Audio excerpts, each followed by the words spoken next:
The senior division championship game between the team on the guest side, the St. Louis Falcons, taking on the team on the home side, the City Creek Comets.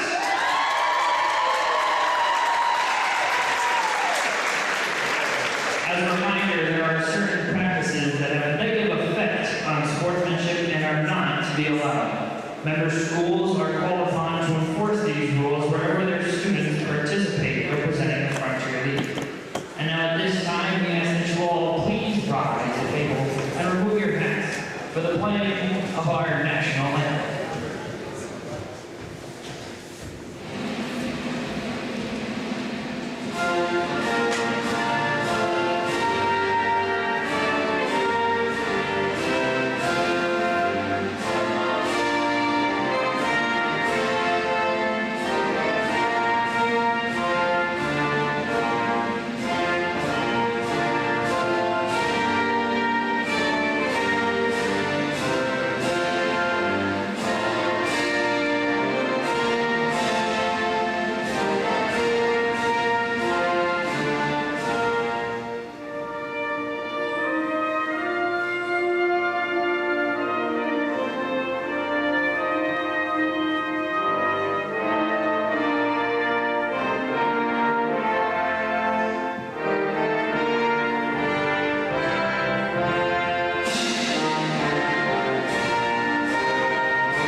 And now, for the starting lineup, first, for the visiting Falcons,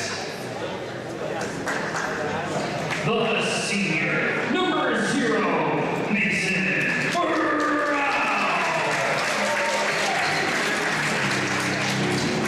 The senior, number 52, Tyler Clark. The junior,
Well, good evening, ladies and gentlemen, and thank you for tuning in to the NBC Watertown YouTube channel. My name is Connor Lalone. Joining me for commentary is Ron Rockwood, the rest of our team, Cody Wheeler and Zach Subrisky, who's got some nice shades on all of a sudden. We're here at the McVean Gymnasium at JCC for the second two of the Frontier League Championships in the boys basketball here. It's the Class C matchup. First up, the Sandy Creek Comets, the home team in this matchup with the South Louis Falcons. Should be a good basketball game between these two teams. They've met twice this season, and Sandy Creek has come out on top in both of those previous matchups. One back early December, 77-41, and then much closer towards the end of January on the 20th, 56-47.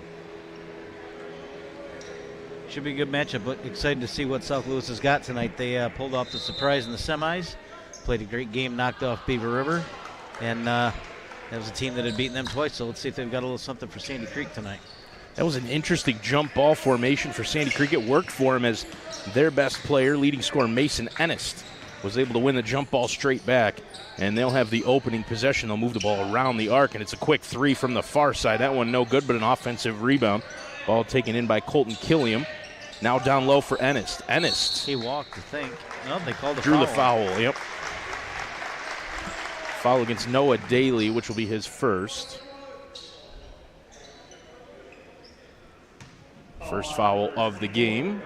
Ennist will inbound for Sandy Creek. That one's deflected and found its way out to the top of the arc halfway. Ended up with the ball anyway. And he has it now into the corner. That's Colton Killiam now all the way back around to the near side for Hunt. And now Ennist doubled in the corner. Sandy Creek moves it all the way back around. And now into the near side for Ennist. Ennist again quickly doubled. The ball came loose and it is stolen by South Louis. Diving onto it was Noah Daly, and then the jump ball is whistled. Good defense. As soon as he put the ball on the floor, smart move because he's got the size to move them inside. As soon as he put the ball on the floor, two pairs of hands down there to knock it away. You can already tell that's the game plan from South Louis. Every time Ennist has been on the ball so far, they've had two guys immediately closing him down. Going to have to stop him from doing too much damage if they're going to have a chance in this matchup. Their first offensive possession here, Mason Brown will carry for the Falcons. Brown to the near side for Edick, and then into the corner for Exford. Exford back to Edick, and then all the way back around for Mason Brown. Brown picked up by Logan Lando, now into the corner for Tyler Clark. Clark, Exford, mid-range jumper. In and out, all the way around, and came back out, rebounded by Ennist. And here's Mason the other way again, doubled. Quick hands. Again, another steal for South Louis. Tried the behind-the-back move, Mason Brown. Ball came back to him, and then Ennist out of nowhere from behind with a defensive rebound and a good feed up the court, and then in the offensive rebound for Ennist. Ennist gets his own offensive board and then draws the foul underneath. Boy, good defense. Thought they could have called the one before that. That one actually looked clean, but they got him at some point in there. Yeah, they forced him to miss a couple there. Missed a golden opportunity on the other end for the Falcons. Two guys under the basket with no defender and couldn't get it in. Early substitution for South Louis, as that's the second foul already against Noah Daly. So he'll check out. He's replaced by Eric Krager. We got a conversation going on here. I'm not sure what's going on the line down there. Yeah, it might be an equipment. Is he bleeding? Might be down there on the knee. He's got the sleeve on that left leg, and the way they rolled it up makes it look like Not sure what else they would have seen there to stop the game. might have some blood. And they've got the med kit down there opened up. Ennist has already got 4 rebounds around. We haven't even played 2 minutes yet. That rebound here after that missed layup by the Falcons, that was a man's rebound. He went in, 3 Falcons standing there. Interesting, you don't often see a substitute shooter at the foul line, but mandated to get off the court, so they bring in Stanton to shoot his free throws. Anderson Stanton at the line. Makes the first.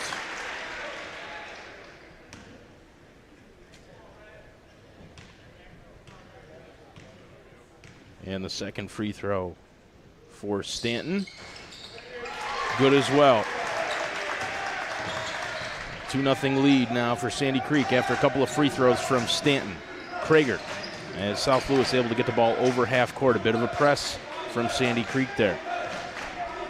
Mason Brown directing traffic on the far side.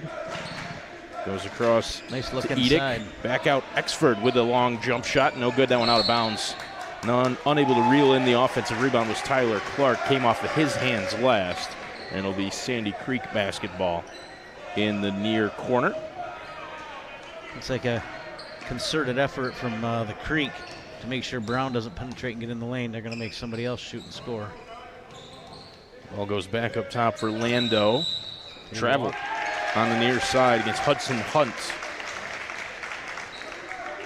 A chance here for South Louis with Mason Ennis out of the game, at least for the time being.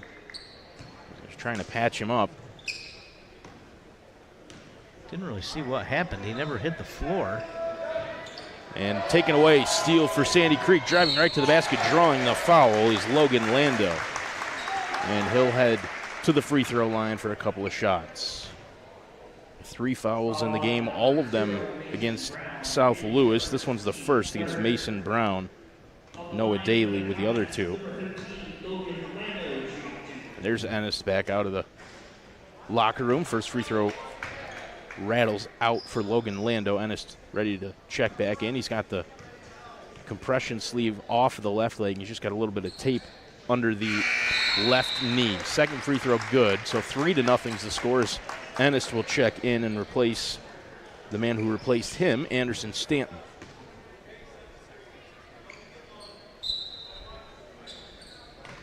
Edick inbounds for South Louis. Again, the press from Sandy Creek. Gonna need some help here. Pass to the near side and unable to find Eric Krager was Mason Brown, and that'll bring our first Rennerek timeout of the first matchup here tonight. Frontier League playoffs presented by the Bob Johnson Auto Group. You can view their entire inventory at bobjohnsonautogroup.com. Reminder, there'll be any deal on a new Chrysler Dodge Jeep or Ram by $30 a month. Give them a call at 315-965-8072. Should mention as well, we've got the Buffalo Wild Wings coupon cards. Took us a while to find them today. They were buried deep in one of the camera bags, but we reeled them out. I saw them last night. $5 off when you spend $25 or more. So if you're going to be at the games tomorrow or maybe at the one later tonight, or you know somebody who will, tell them to stop by the NBC Watertown table up here in the back of the stands. Got Buffalo Wild Wings cards for them. I'll throw one out there for you because I actually had somebody ask me today about Swish 365. Of course, talk's been about basketball all week with the playoffs. So for those of you that don't know what that is, it's Watertown's newest training spot for ages 6 to 60, where you can get anywhere from 300 to 400 shots per session, equipped with both Dr. Dish shooting machines and the Laser 900 dribbling simulator. Help you improve your game at all levels. So if you haven't checked it out yet, go check out Swish 365 over on Fackney Drive. 300 to 400 shots. I think my arms would be tired after the first 100. Yeah, I'm closer to the 3. You hit a couple, hang it up. 3-0 the score out of the timeout, and a quick steal for Mason Brown. South Louis gets the basketball back. Brown picked up at the top of the arc by Hudson Hunt. Guarded tightly, forced to pick up his dribble. South Louis has done a great job on the defensive end. They just don't seem to be flowing on offense yet. Nothing's clicking. Pass down nice low. Pass inside. And a good turn to get to the basket. Nice. And pick up 2 points. Mason Brown with the first bucket for South Louis. 3-2. Changed up their offense a little bit. They put Brown down low instead of up top. Worked to that possession. Long pass to the near side. That one nearly went out of bounds. Somehow saved by Hudson Hunt. Out to the far side. The three-pointer. No good. And out of bounds off the leg of Mason Brown. Couldn't save it. That was pretty obvious. I'm not sure why he didn't try to save that. Clearly went off his leg. Ennis will inbound for South Louis. Looked like he was going to heave that one across the court. Thought better of it. Into the far corner. Killiam works it back around Lando. And out to the near side for Hunt. Hunt to Lando. And then over to Hathaway. He's going to take the long jumper. No good. Ennis got a hand on it underneath, but a foul's going to get whistled. I think that one was on him, wasn't it? Yep. It is. The first foul against Mason Ennis. First foul against the Comets so far here in this one. As we're approaching the halfway mark of the first quarter, 4 minutes and 15 seconds to go. South Louis again struggling with the Sandy Creek press. And again, it's taken away. Lando, kickball on the court. And so South Louis had to expect that press today, but they to this point, have not figured it out in anything that looks like it can be consistent. There's Three-pointer banged in. Hudson Hunt. The Rennerek three-pointer. That extends the lead to 6-2. Our first Rennerek three-pointer of the night. Brown able to get over half court for South Louis. Mason Brown went behind his back and still has the handle. Brown out to Eric Krager and back to Brown in the corner, driving in. Mason Brown dishes back out. Krager with the three, trying to answer back, and he does. The lefty, nice shot. Nice Eric stroke. Krager, another Rennerek three, answers right back, 6-5. That looked good so far to this point. It's only been Brown and Expert that have been willing to pull the trigger. He can let that one fly again. That was a nice looking shot. Logan Lando at the top of the arc. Out to Hudson Hunt, who dishes it right back to Lando. Into the corner, and then down low for Ennis.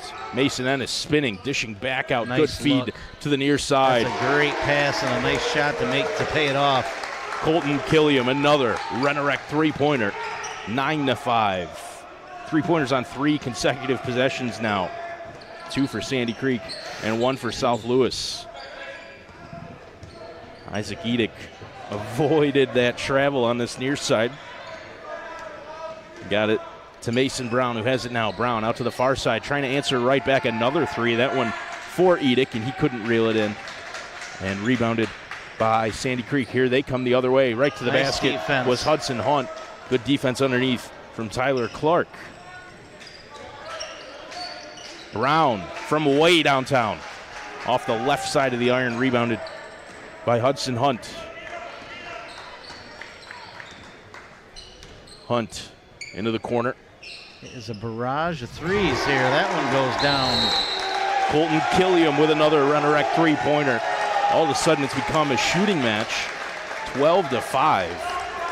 Sandy Creek with a couple of big threes there, 3 of them. They've yet to make a 2-point field goal. They got 3 triples and 3 free throws. So a Rennerek timeout after the Rennerek three for Colton Killiam. And it's 12-5 in favor of Sandy Creek. Got 2 problems now for South Louis. You're still having to try to figure out that press, which they have not done consistently yet. And now you got a hot shooting Sandy Creek team burying threes. That's a bad combination early on. Well, we mentioned that these two teams have seen each other twice. Both of those games went to Sandy Creek.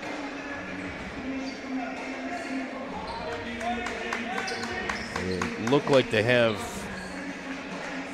just a little extra athleticism and depth to them over the South Louis team. And a couple guys come off the bench and done well as well.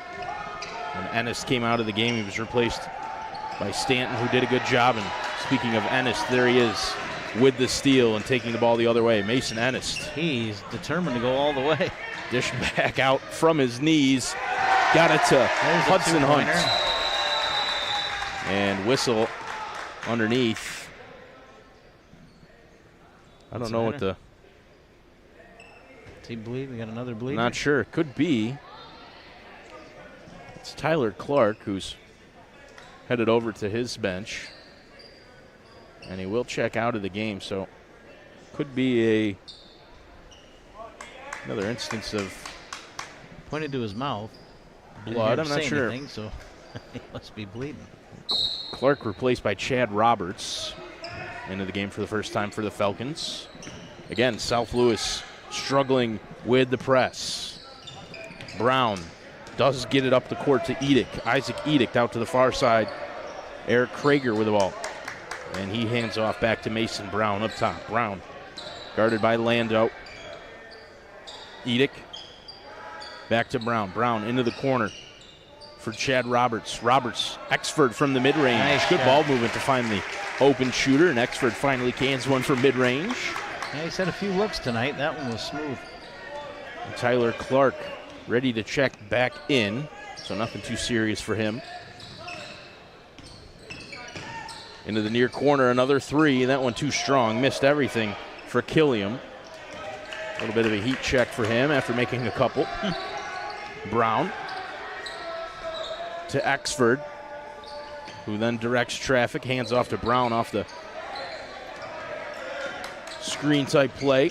Brown at the free throw line picked up his dribble, got it to Edick, who then throws it right back. And Brown is hassled at the top of the arc by Hudson Hunt. Brown got Hunt to jump. Couldn't get the roll, though. Rebounded by Colton Killiam. And here comes Logan Lando the other way. Foul whistle. That's going to be a hold, I guess. I thought they were going to call him for blocking. Isaac Edick, though, will pick up the foul. Sandy Creek looking to run at every turn. As soon as they get that ball, they are looking ahead or barreling up the middle of the court. So Clark checks back in for Roberts for the Falcons. Ennis inbounds for Sandy Creek and then tells Hudson Hunt to slow things down a little bit as they can hold here for the last possession of the first quarter. 14-7, under 20 seconds to go. Edick playing hard, tight defense on Hunt, who has the ball now. Hudson Hunt driving into the lane, lost the handle, poked away. Boy, that's a couple times today. South Louis has run right by the ball instead of grabbing it. Exford came up with a steal. Edick traveled on the far side. Brown threw one up, but Edick had already traveled. Just looks a little uncomfortable handling the ball.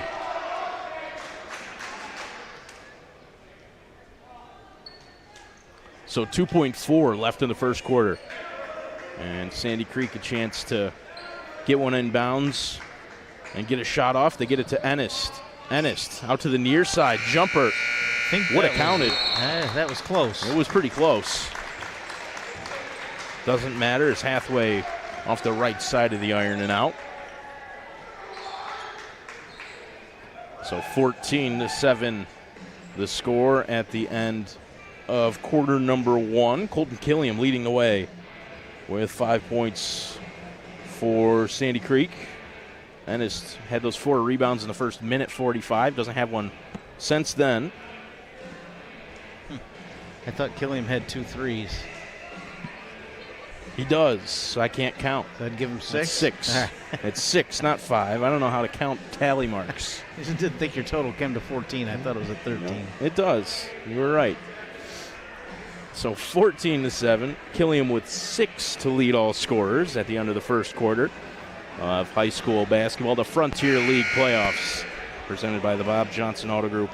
Buffalo Wild Wings, Rennerek, Wendy's, and Drex Subs. I know, Ron, you a big fan of Drex Subs, huh? I did. I dabble now and then. As a matter of fact, I did on the way in. I thought we said Drex so many times last night. It'd only be fair if I stopped and treated myself to one on the way tonight. So that's exactly what I did. So the advertising campaign was successful. It convinced me. Huge thanks to all of our sponsors for high school basketball here this weekend. Last night's game, absolute peach. Watertown and Lowville. We got this one and then one more tonight for the boys, and then 3 girls games tomorrow, and we'll bring you all of them as Sandy Creek picks up right where they left off with a bucket to start the second quarter. Anderson Stanton with a layup as he's back into the game. Brown doubled on his own side of half court. The bounce pass to Edick, and then back to Brown. Mason Brown trying to blow by Stanton. Krager. Brown thought about the step in 3. He was way downtown. I think Brown's going to find 2 guys in his pocket every time he touches the ball. Sandy Creek looking to go in transition. Euro step. And they called the charge. Stanton. Not a ton of contact, but he was absolutely in position. Just a little too forceful on the Euro layup, Anderson Stanton, so the bucket will not count. 16-7. Eric Krager will check out for South Louis. And back into the game is Noah Daly, who didn't see the court too much in the first quarter after he picked up a couple of quick fouls. Daly, I think they can use his help. This is where he's going to be big, up breaking the press. gets it down low for Clark, who missed the shot but got his own rebound. Looking for another one. Clark, jump ball. Ball was tied up by Colton Killiam.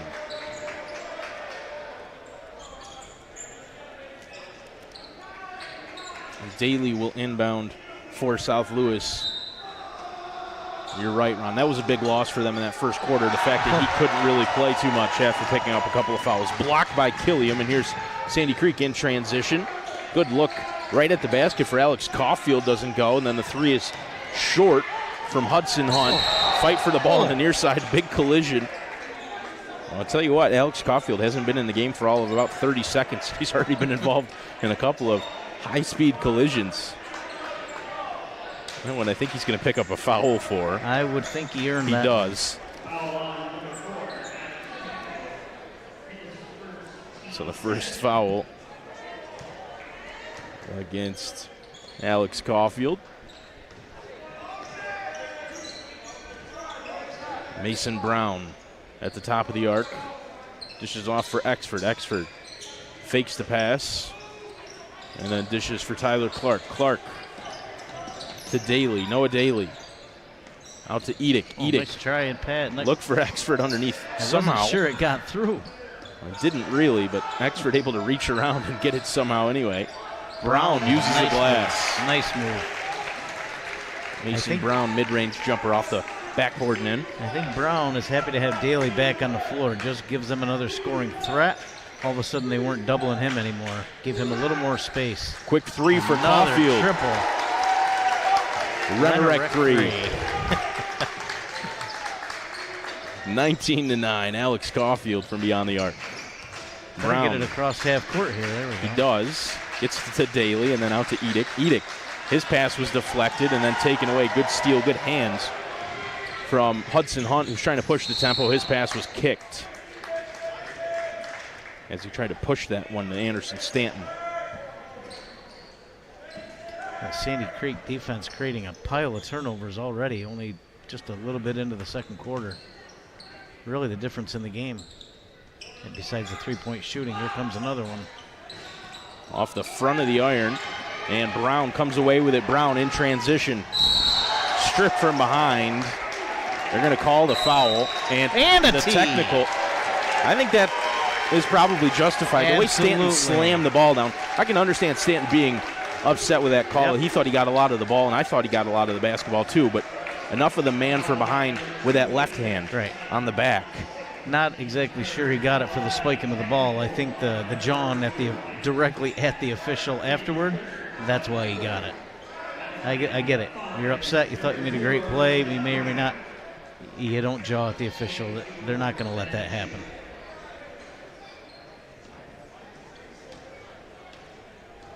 Technical foul against Anderson Stanton. And that'll mean picks up his second and his third. Sends Mason Brown to the line. He makes the first. Misses the second. Should have two more coming up, right, for the actual the shooting foul. Then the technical, yep.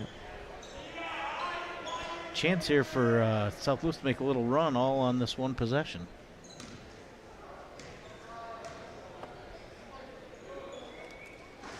Brown rolled in off the front of the iron. He's got one more coming up.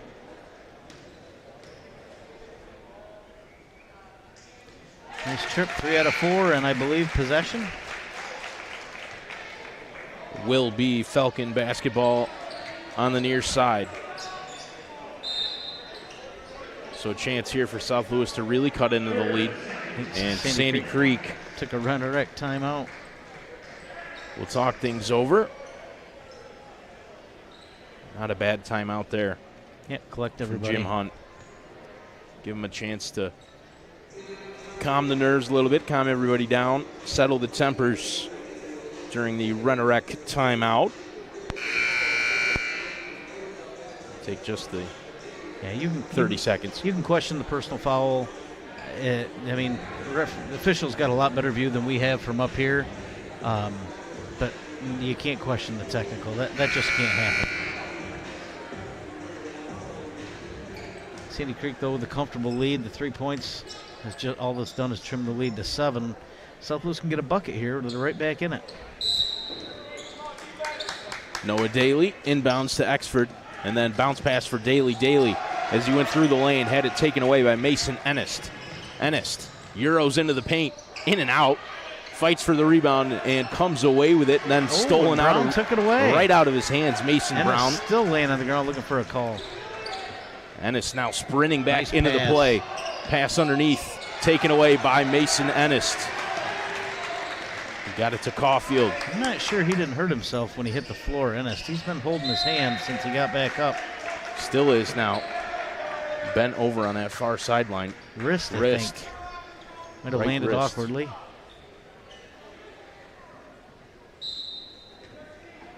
He's still favoring that hand. Give him credit, though. He got right back up and sprinted back into the play. Came up with a steal. Yep. Caulfield down low for Killiam. Colton Killiam to Ennis to the post. Ennis threw it right to Exford. Jacob Exford with the steal. 19-12 still to score. 4 minutes and 40 seconds to go. South Louis with the ball. That one thrown too high. And I think that's about the last turnover they're going to see from Edick. He might have a seat here.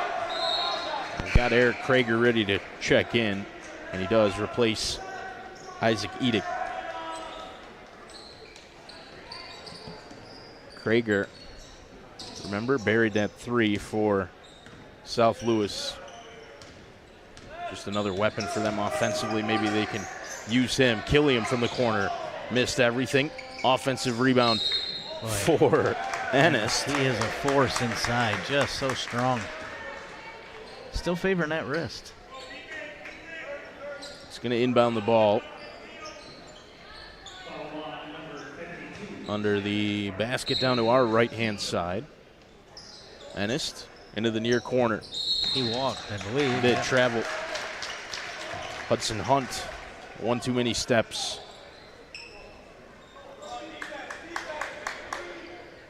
Game stalling here, 19-12 for a while. South Louis. Should have a 3-on-2. They decide to hold it up. Couple opportunities now for them the last possessions to keep chipping away at the lead. They haven't taken them just yet. Exford in and out, rebounded by Colton Killiam. That one looked good. Krager stumbled at half court, gets right back up. Killiam traveled. Substitution for Sandy Creek. Cameron Hathaway back into the game. Replaces Hudson Hunt. Sandy Creek going to press out of the inbounds here. Brown. Nowhere to go. Does get it forward on the bounce pass to Noah Daly. Daly right back to Brown. 3 minutes and 40 seconds to go in the first half of play. Exford in the corner. Back up for Krager. Eric Krager back to Jacob Exford. Those two guys will play catch. And they do it again. Exford into the post. And then back out from Clark. Bang! Noah Daly. Good looking shot from Daly. A Rennerek 3 cuts that lead to 4. 19-15. Sandy Creek hasn't scored the ball all that well as of late here in the second quarter. It's given South Louis a chance to get back into it. Just had several turnovers here in the last few possessions, and that's a tough call, and I think that's his third. It is the third. That's a big call. They started to get some offensive rhythm here their last few trips. I wonder if he'll leave him in. Nope. That's going to hurt. That was offensive flow. That was a scoring threat. That was help with the press. Daly just buried the three, too, to cut it down to a 4-point game. Has to sit on the bench after picking up his third foul. Tough call on the block in the corner. Ennis out to the far side for Hathaway. Now the three-pointer from Colton Killiam, who's not afraid to let it fly. Offensive rebound and a second chance bucket for Cameron Hathaway. 21-15. Brown, again, doubled on his own side of half court. Hands off for Edick. And Ted McCall is going to take a Rennerek timeout, as South Louis really been struggling this entirety of the first half, getting over half court. Yep. Full court press from Sandy Creek. Their defense has kept them in it. I mean, it's only a 6-point game. The amount of turnovers and the struggles they've had with the press and on the offensive end, their defense has kept them in it. They've held Ennis pretty well in check scoring, but he's got a ton of rebounds, several steals, just hustle up and down the court. See if that injury affects him. He's been holding that wrist. Hurts enough that he hasn't forgotten about it yet, even with adrenaline flowing. So a timeout with 2 minutes and 40 seconds to go here on high school basketball. Presented by Wendy's. Late nights lead to bad decisions, but Wendy's is a late night decision. That's always a good call. Have a good bite. Choose wisely. Choose Wendy's. Delivery late night. I was thinking about stopping at Wendy's on my way home. Getting a new pretzel baconator. Pretzel baconator.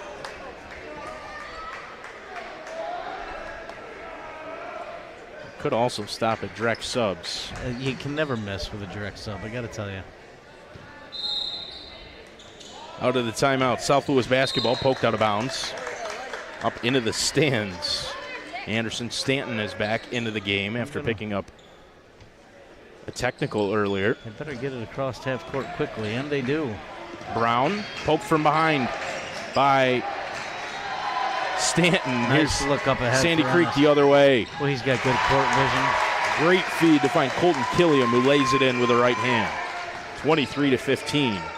2 minutes and 20 seconds to go now in the first half. Mason Brown, guarded by Stanton. Screen from Exford. Brown doesn't want it. Eric Krager on the near side now. Krager picked up his dribble. Gets it into the corner for Jacob Exford. Exford back to Brown. Stanton. Pesky defense. Brown blocked by Stanton. Wow, that's a nice D. And rebounded, taken away by Mason Ennis. Ennis driving in. Lost the handle, out of bounds. Comet basketball.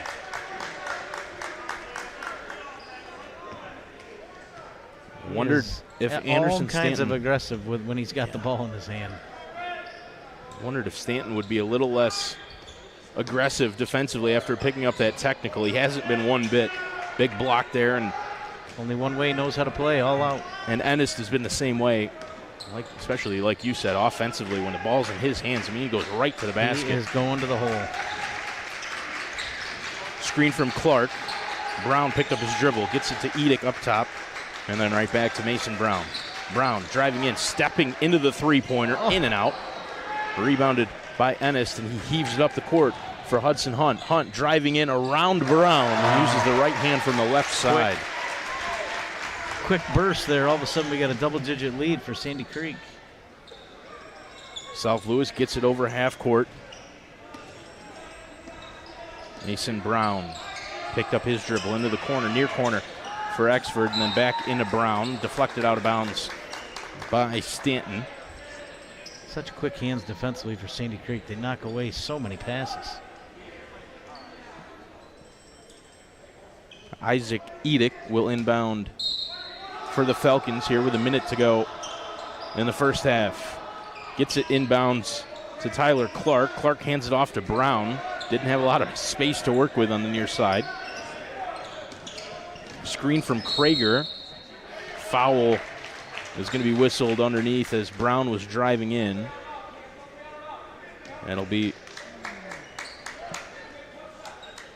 the first foul against Cameron Hathaway.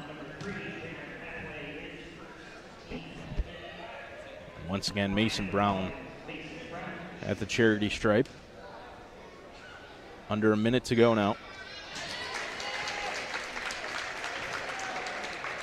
Brown 4 for 5 from the free throw line now.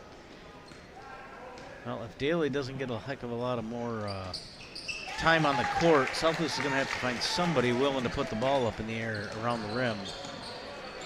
Second free throw falls, 25-17 with 45 seconds to go down the first half. Comets lead, they have the basketball. Hudson Hunt up top for Hathaway, back to Hunt. Hunt's going to step into a college three. No good. Offensive rebound by Sandy Creek, put right back up by Stanton. Stanton gets another offensive board and the third chance opportunity to fall. Brown Guarded by Hathaway. Gets it to Clark. Then to Edick up top. Edick hands off for Brown. Brown trying to cross up Hathaway. The mid-range jumper, no good. And then Stanton came up with a rebound. Or a timeout. They called the timeout. It's a run-wreck timeout with 8.8 seconds to go in the first half. A 10-point lead for Sandy Creek here over the South Louis Falcons in the Class C Frontier League Boys Basketball Championship at JCC on the NBC Watertown YouTube channel. If you watch these first almost 16 minutes, honestly, just watching, you'd think that Sandy Creek was up 15, 20, 25 points. They've dominated the glass. They've forced turnovers. And yet South Louis, I mean, it's only a 10-point game. If they can hold them here, get the halftime at 10, anything can happen. They've certainly played hard. They've just struggled in a couple different phases, and the foul trouble hasn't done them any favors. South Louis has had 3 or 4 shots about 3/4 of the way down and then come back out too, so it's made a difference. Something that seemed to happen, the only other time I've seen South Louis this season was in Sackets Harbor. Sackets is here. They're on the far side of the gymnasium off to your right of the picture, up in the back of the bleachers over there. They'll play in the second game. But South Louis, when we saw them in Sackets, I mean, same thing. Just seemed like they had really hard luck with the rim all night. Started that way for them here, too, in the first half. But like you said, not out of it. I mean, 10-point game, 27-17. Play good defense here and get a stop at the end of the first half. And I'm going to think it's going to be in Ennis's hands. Maybe not. Taken away. South Louis, Edick. They called a jump ball, I thought, right before the buzzer. Well, they're heading to the locker room. I think they're just going to let them, let them go. So a 10-point game, 27-17. At the end of the first half. Look at the stats. Go ahead, Ron. I think South Louis has got to go in locker room, try to figure out a little more smooth, reliable offense. Sandy Creek, if they just take their time a little bit, they've missed a ton of layups inside. They've gotten all the rebounds, all the turnovers. They just haven't converted it into points, or they would be much further ahead. So we'll see how the second half goes.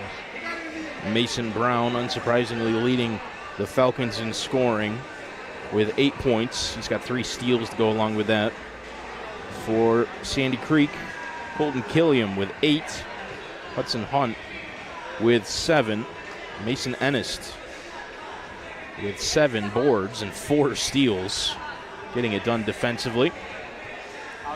It's halftime here at JCC on the NBC Watertown YouTube channel. A reminder that high school basketball all weekend is presented by the Bob Johnson Auto Group. You can view their entire inventory at bobjohnsonautogroup.com. The largest used car inventory in the area, all sorts of new vehicles. No matter what you're looking for, Bob Johnson's got your ride. Give him a call at 315-965-8072.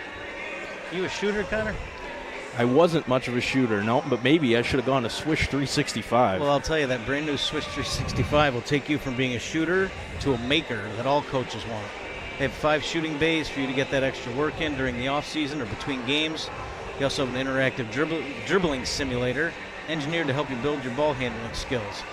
Give them a call. You can give them a call at 315-407-5037 or stop into their Feckney Drive location. High school basketball also presented by Drex Subs. Ron had a Drex Subs earlier tonight. He's drinking out of a Drex Subs water bottle right now. Always good. Drex Subs all throughout the North Country. It's how you spell delicious. Drex Sub. Wendy's. For a limited time, you can try the new Pretzel Baconator. It's the classic Baconator on a new pretzel bun at participating Wendy's locations in AMCO transmissions. If your check engine light is on or you need an inspection, AMCO is the place to go.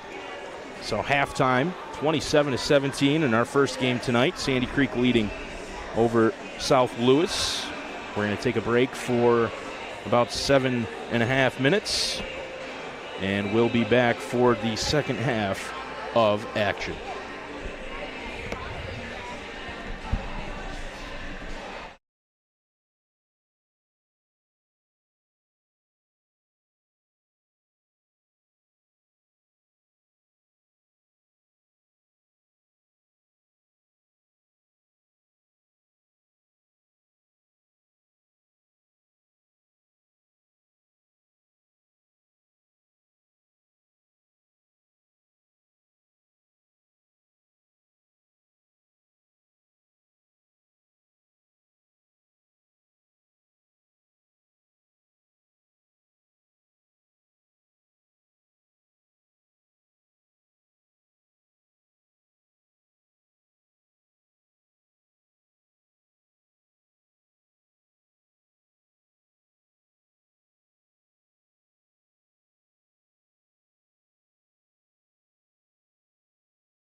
Welcome back inside the gymnasium here at JCC, where the NBC Watertown Stream Team is bringing you the high school basketball Frontier League playoffs. We're halfway through our first matchup of the night, Sandy Creek and South Louis. Sandy Creek with a 10-point lead, 27-17. My name is Connor Lalone. Joining me for commentary is Ron Rockwood. Zachary Zabriskie to my right. Running the controls, running the camera, is Cody Wheeler. Well, what do you see in the second half, Connor?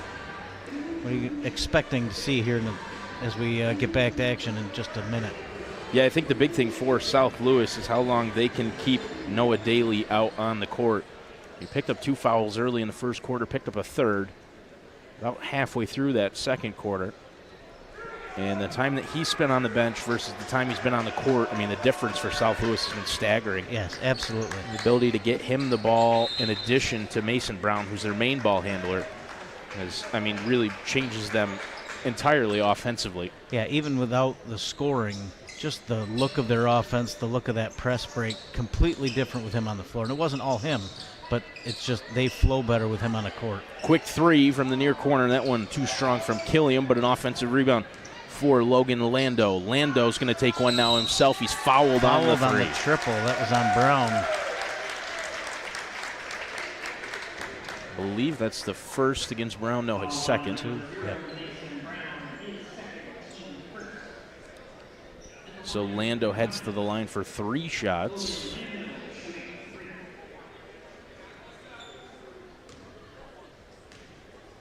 Of course, if Brown was to get in foul trouble, that would be really dangerous for South Louis. I think they just leave him out there. Yeah, they would have to. He's their main ball handler.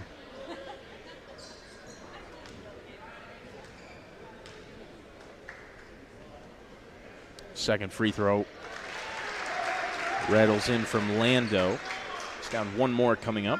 They want to make sure they put a body on Ennis here. See, he's got his wrist taped up from whatever happened late in the first half. And there's the offensive rebound. And then thrown away. Edict trying hustle. to chase it down. Isaac Edict. And to the hole. Really good hands, actually. Nice. Corral that one on a full speed. And then offensive rebound and the putback for Mason Brown.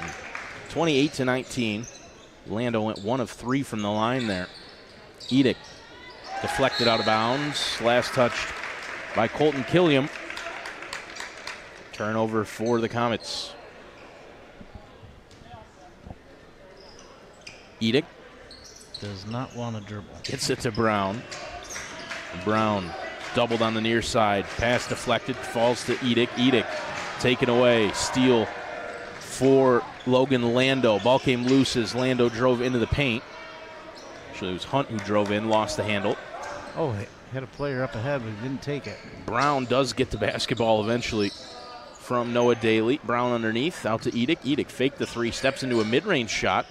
Strong off the iron, rebounded by Colton Killian. Sandy Creek will come the other way with a basketball. Logan Lando out to Hudson Hunt. Lando up top, out to the near side now for Hathaway. Hathaway gets to Ennis, the Ennis mid-range jumper. Mason Ennis been really involved in this game. Might be his first bucket. I think it was. I'm not sure if he had a free throw earlier, but I haven't seen him make one from the floor. Then everywhere else, Mr. Everything, just hasn't really gotten in the scoring column. Hasn't had to. Now from the free throw line, can't get the mid-range jumper to fall. Noah Daly. Hathaway the other way. Handed off for Hudson Hunt. Hunt. Ooh. Floater. Their offense seems a little more productive here in the third quarter, which is not a good sign for the Falcons. Brown, skip pass to Edict, and then he dishes off for Noah Daly. Daly driving in, trying to answer back with a floater of his own, can't get it, and then rebounded by Mason Ennis. Just stronger and taller than everybody else there. Three-pointer from the near side, too strong. It'll go out of bounds. Hudson Hunt.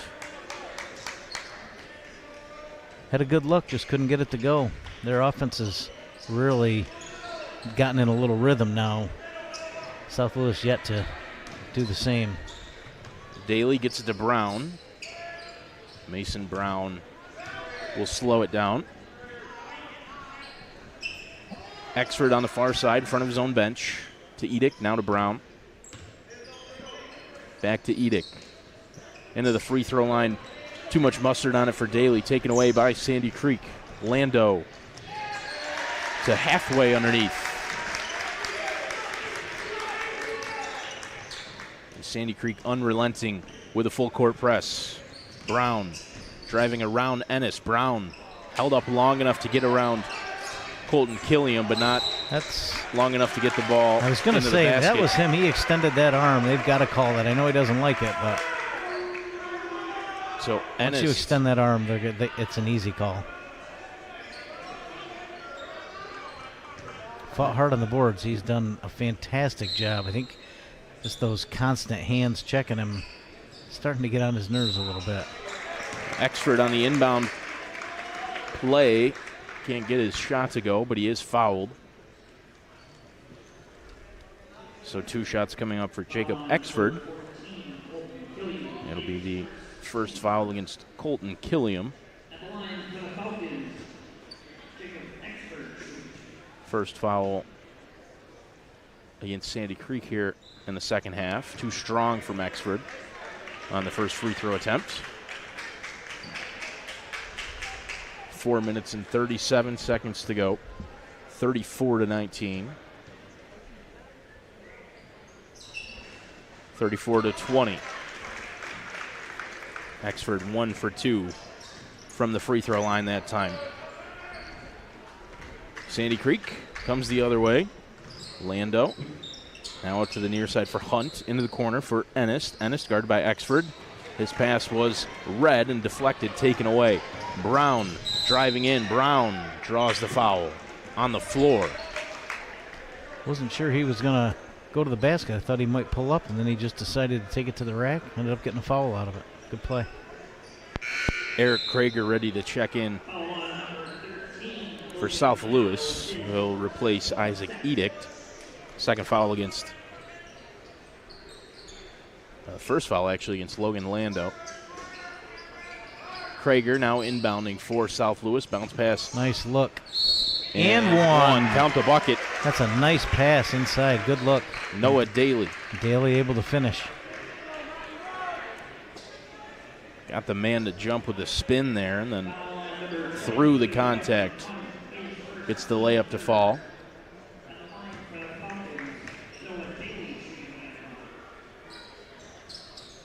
First foul against Hudson Hunt. Well, still hanging around. Still just an 11-point game. 34-23. 4 minutes and about 10 seconds to go now in quarter number 3. Mid-range jumper no good for Colton Killiam. Rebounded by Exford. And here's Mason Brown the other way for the Falcons.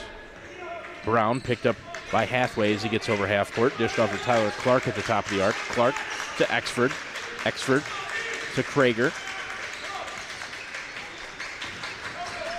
That one poked from behind and out of bounds as Daly tried to drive in.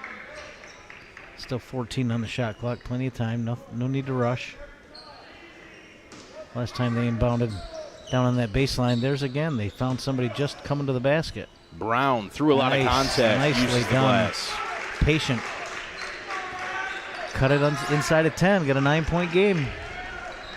3.5 minutes to go in quarter number 3. Ennis on the near side. Gets it right back in the post. Ennis turned over. Taken away by Exford. Mason Brown. South Lewis hanging around. 3 minutes. Nice look inside. There's Exford. 5 minutes to go as Exford can't get it to go, but he gets an offensive rebound. There's a triple for Daly. Daly just short. That would have done wonders for South Lewis. Ennis with a rebound. Here's South Lewis. Wow. Sandy Creek the other way. Well, a really good look for Hudson Hunt. Got to the basket. Looked like it was going to fall, but it didn't. 34-25. Brown gets the screen from Clark, and then Brown creates his own shot. Ennis no good. just Ennis with another board. great hands inside. Once he gets his hands on the ball, it's usually no question who's going to end up with it. Ennis dished out to the near side. That a lot of contact as Hathaway drove into the paint. And down. Boy, Clark landed hard. Some serious discomfort. Tyler Clark gets right back up. He's holding his stomach, actually.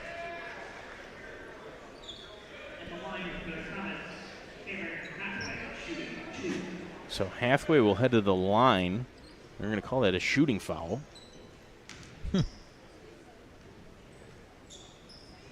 Clark will stay into the game. Nobody over at the scorer's table to replace him.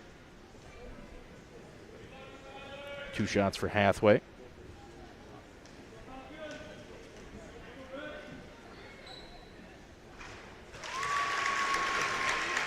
Rattles it in to get that 10-point lead back. See if he can convert the second.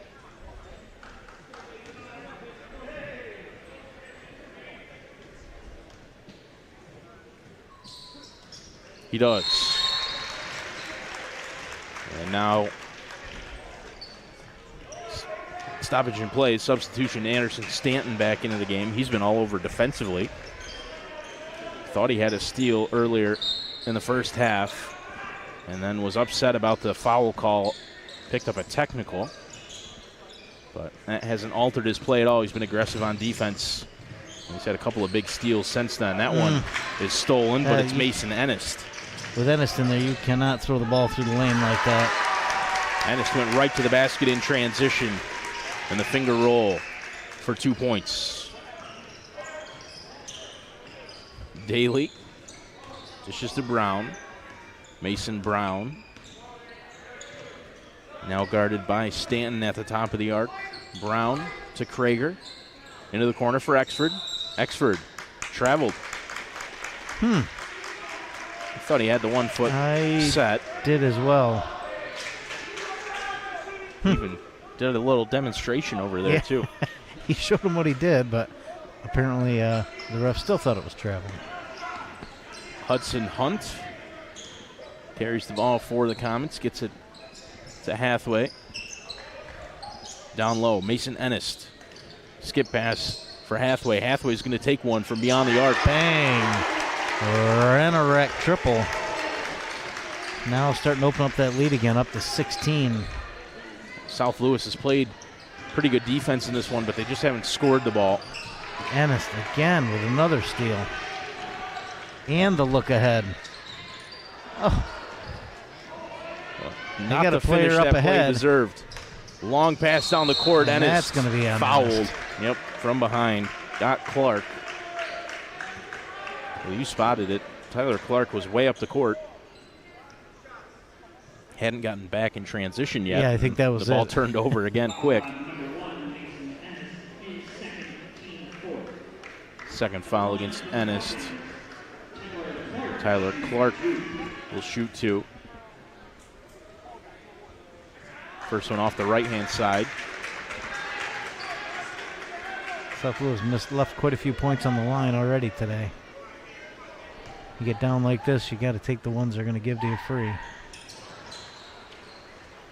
Over 2 from the line for Tyler Clark. Hathaway. Gets it right back from Stanton, who has the ball now.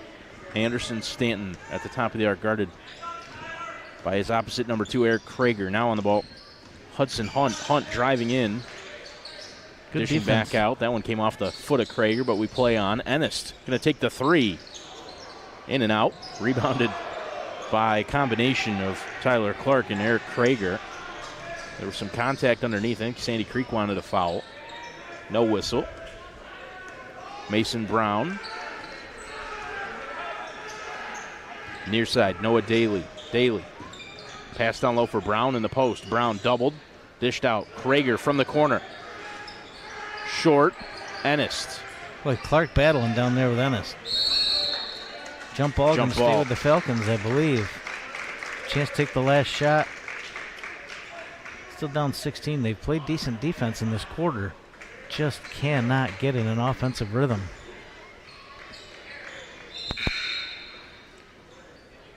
substitution for Sandy Creek. Colton Killiam will check out, and replacing him is Alex Caulfield. Daly trying to inbound for the Falcons. Oh. Taken away. Ennis comes up with it. And you know where he's going. Mason Ennis, bounce pass underneath. Great feed, gets the And the offensive rebound. Oh, Shot nice blocked block. from behind by Brown. And then he lost the handle. Ennis turns around and puts one in right at the buzzer to end the third quarter. Wow. Count it. He got it off in time. Mason Ennis with the offensive rebound. Not the way they drew it up. A good final possession of the quarter for Sandy Creek. And that's going to give them an 18-point lead headed to the fourth. Seen some decent shooting tonight, but I don't think we've seen anybody that couldn't benefit in some way from Swish 365 out on Fackney Drive. The complex located right off I-81. You can purchase memberships to their facility, help your game improve in the off-season. The Hall of Fame membership gives you 24/7 access to the facility. It's like having your own personal gym. Where else are you going to find it? Give them a look out there on Fackney Drive. Thank you to Swish 365, sponsor for the Frontier League Championships here this weekend. Sandy Creek leading 43-25 at the end of the third quarter over South Lewis. Mason Ennis has got 12 rebounds and 6 steals to go along with 6 points. Leading the way for Sandy Creek on both ends of the court. Fantastic. And this one, Mason Brown doing the heavy lifting for South Lewis. Frontier League Championships brought to you by Bob Johnson Auto Group, Buffalo Wild Wings, Rennerec, and Woodrick Auto, as well as Carthage Area Hospital. And after the game, we'll have the Carthage Area Hospital MVP, be the league MVP for Class C. They'll announce it, and we'll keep you appraised of who that is. That went out of bounds. Hathaway and Hunt couldn't connect on the far side, went off of Hudson Hunt's left foot and out of bounds. South Lewis with it all to do now, 43-25. There's Ennis with another steal. And he gets the ball right back and puts it in for 2 points. Mason Ennis. Got to start watching out because Mason Ennis. Away. And there's another steal for Ennis. I was going to say he's approaching a triple-double. I'm not sure I've ever seen a triple-double in a couple of years. 2 or 3 years I've been watching high school basketball here for NBC. I don't think I've ever seen anybody with a triple-double. Ennis is seriously approaching that. A couple of quick steals and now a Rennerec timeout. Yeah, you normally don't see a triple-double where steals is one of the doubles. He's got 8 points, 12 rebounds, and 8 steals. Wow.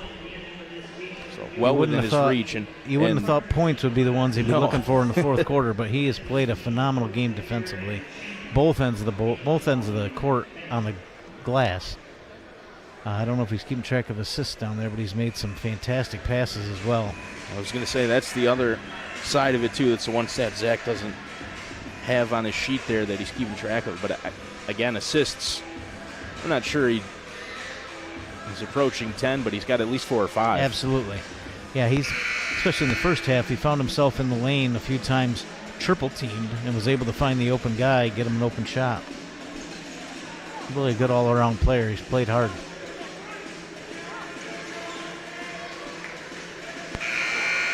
So out of the Rennerec timeout, 47-25 is the score. South Lewis will have the basketball down to our left-hand side.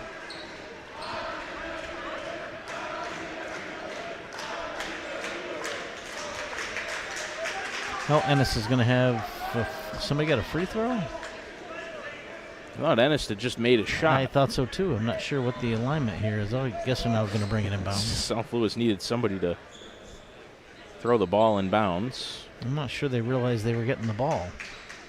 And now Ted McCall is going to call his team over. South Lewis and Sandy Creek both are going to talk things over again. Just had a timeout. I'm not sure. They're calling out Yeah, I'm not sure what's going on here. Did they Staff find a wet here spot for on the JC. floor? There could be a spot on the floor that we're going to clean up down there. Honestly, surprised we haven't seen a little more of that, just because, especially in that first half, guys are on the floor constantly, scrambling for balls, great effort. And then out of a timeout, they find a wet spot on the floor. So they get it cleaned up.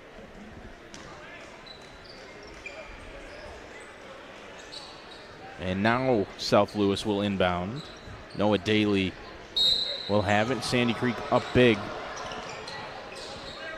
Still keeping the press on. Commitment to their style of basketball. That's what they do, and they've done it well. Mason Brown draws the foul. Mason Ennis. A little different version of the press than they've had. None of that trap. It's more of a man-to-man. Just take some time off the clock, make South Louis earn their way up the court. I think they're feeling pretty comfortable here with this 22-point lead. Now just want that clock to run off the last 7 minutes and 13 seconds. Get them a league title. Good look Nice underneath. move. Tyler Nice move. Clark. A little bit of a hook there, sky hook almost, off the backboard and in.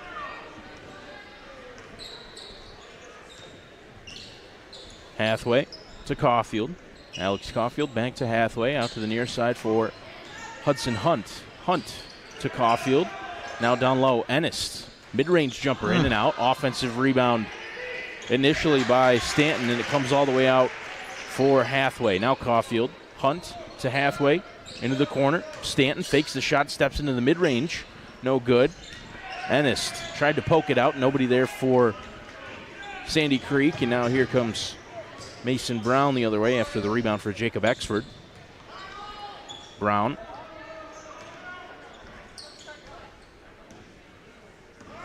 Still Mason Brown guarded by Stanton. Stanton with a block, nice his second block. or third of the night. Wow. Hunt looked up the court. He had Hathaway, lost the handle momentarily, Nice and now taken pickpocket away. from Daly. Stolen by Noah Daly. Daly That's a traveled. walk.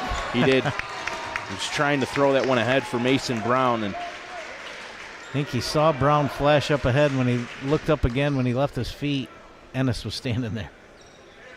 So Ennis won't get credit for that steal, but he caused the turnover for sure. that's another thing about Mason Ennis. Obviously the size and the strength, the speed. I mean, you've seen him get up and down the court with some serious pace. He's rubbing his eye now. Already had the knee injury, the wrist injury, and now he's holding that left eye. He's going to make the mid-range jumper anyway through some contact. There's his 10 points. Now he's got to get a couple more steals, get that triple-double.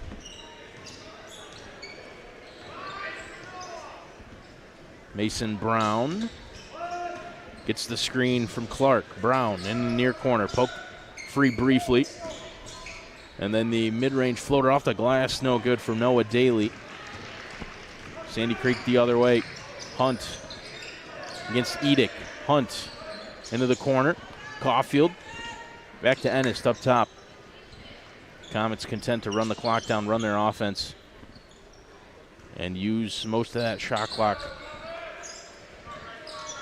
Caulfield to Hunt up top into the near corner now for Hathaway. Ennis in the post. He's tripled.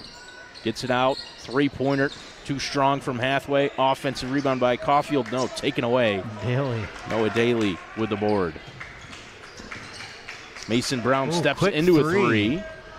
No good. Rebounded by a combination of Hathaway and Mason Ennis. Ennis. He'll give the ball to Hudson Hunt. Now into the corner. Anderson Stanton's mid-range shot no good. Out of bounds off the hands of Mason Ennis. It'll be Falcon basketball down to our left-hand side. It's like Zayden Cummings' first time into the game for South Louis. A little more size down low. Cummings will replace Tyler Clark. Mason Brown. Again picked up by Stanton. Edick. Oh. Spin. And able to. Ennis almost went up with him and thought better of it. No need to do that in a 22-point game. But he wanted to go up and get that block. Noah Daly able to spin around Hudson Hunt. Got him to fall. Got the bucket to fall as well. Caulfield to Hunt. Stanton all the way out to Hunt. Hunt from way downtown. Rennerek three-pointer. Rennerek triple. 52-29 after the three-pointer for Hudson Hunt. Their offenses looked really good in the second half. That one taken away. Steal for Alex Caulfield. Caulfield gets it to Mason Ennis. Hathaway to Hunt. Back to Hathaway up top. Caulfield on the far side in front of his own bench. That one high but handled by Hunt. Caulfield on the far side. Fakes the shot. Drives in. Draws the foul. Guys coming in off the bench. Aggressive. They want to get in the scoring column. Alex Caulfield to the line for 2 shots. First foul against Zayden Cummings.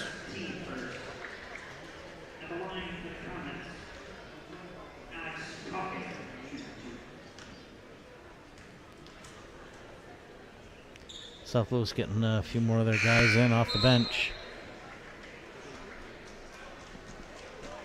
Group substitution for them. And now Sandy Creek will do the same. 3 guys into the game for South Louis. 2 of them I don't even have on the roster. I believe they're JV guys that have been called up for this game. Eric Krager's the 3rd. And then, Sandy Creek trying to make a line change. It's interesting, you don't see it usually with this many minutes to go in the game. Still got 3:12 to go. But I think the outcome's already been decided here at 52-29. So nice opportunity for some younger players to get some time on the court. Some guys that have worked hard all season. Haven't necessarily got the reward of being on the court very much. So now they're going to have a few minutes out there to show us what they can do. So good for them and good for the coaches.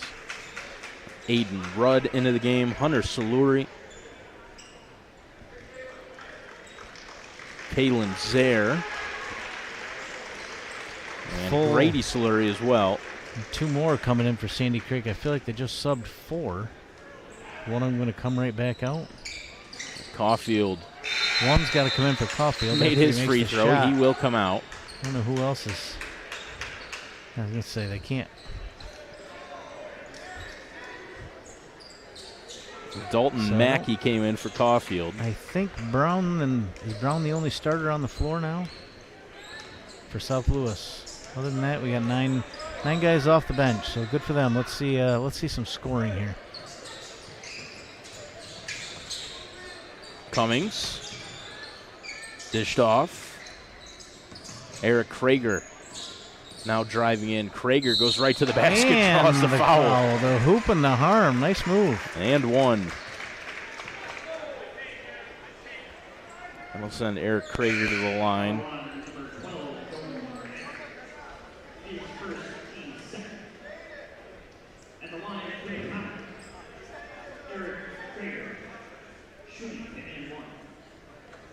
And now Brown going to have a seat. So a full complement of substitutes here on the floor for both teams. Well, I'll get you the names as soon as I can on the other guys for South Louis. I know one of them is Darian Brown, number 12, into the game for the Falcons. Number 10, Calvin Reed, in as well for them. And Jackson McCall, number 32. I'm going to say, I thought that was the coach's son. Just going to watch that one go out of bounds. Jackson McCall.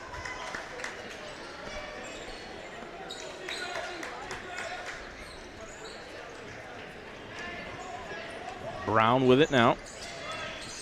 Darian Brown. Dished off for Eric Krager. Krager to Cummings. Now to the near side for Brown. Brown back underneath. Krager driving in. Draws another foul. That one will go against Hunter Saluri.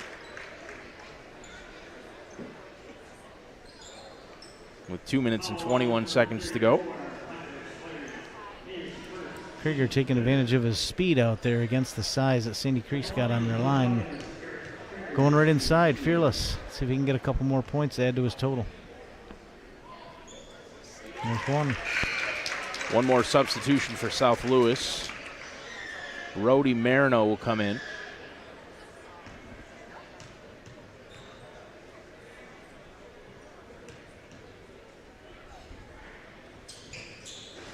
Krager, the lefty, gets the roll. And now he'll take his seat. Well, they've cut it back down under 20, 53-34. Got a 19-point game. 2 minutes and 20 seconds to go. Kalen Zaire out to the near side. Grady Soluri back to Zaire up top. Zaire out to the far side for Dalton Mackey. Soluri lost the handle, taken away by McCall. Jump ball. That should go to South Louis, I believe. Substitution for Sandy Creek. Kip Yearden gets in. He was the player who was up on the bench, up off the bench, over on the scorer's table, ready to come in. That didn't initially. Now he's out there. Kick ball here on the near sideline. Kalen Zaire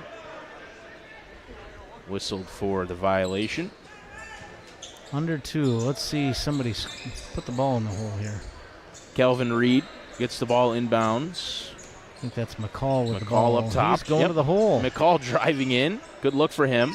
Doesn't get it to fall. Rebounded by Nice Kalen look Zaire. up ahead. Nice look. Count the And bucket one. and one. That's a great pass. Kip Yearden will head to the line with a chance for a three-point play. And the Creek crowd loves it. Good Sandy Creek crowd over there on the far side behind their bench. A lot of blue shirts over there. The stands on the other side over Pretty behind well full, yeah. the South Louis bench are filled in nicely with a lot of green over there for Copenhagen. I believe that's the Copenhagen contingent. And in front of us, it's filled in as well. Yeah, I feel like the Scarlet of Sackets Harbor is filling in over here to our left. What? I'm not sure what just happened there, but I think that's going to stay with Sandy Creek somehow. Well, Yearden missed his and one free throw, and then the rebound looked like it was brought in by Aiden Rudd. And then there was a fight for the ball, went out of bounds, and it's Sandy Creek's basketball. Kalen Zaire to inbound for the Comets, gets it in to Hunter Soluri. Soluri in the paint. Called for the charge. Oh, called an offensive foul. Lowered the shoulder just enough, I think, trying to create some space for himself. He got that ball down low. He was bound to determine it was going up one way or another. Sandy Creek is getting ready down to that left-hand side. Copenhagen over behind the scorer's table. That'll be our next matchup here. So we'll have a break in between games, but we'll stay right here and stay live the whole time for that matchup. That'll be the Class D Frontier League Championship. There'll be a presentation after this game, too, of the Class C All-Stars and MVP. Shot no good from Aiden Rudd. And coming the other way is Brown. Darian Brown gets it to the near side for Reed, who has the ball. Back up top. He's going to take it. Oh. Chad Roberts with a jump shot. That one goes He through better the hustle. hands Better hustle. of Reed, and then Oh, and he got it to go.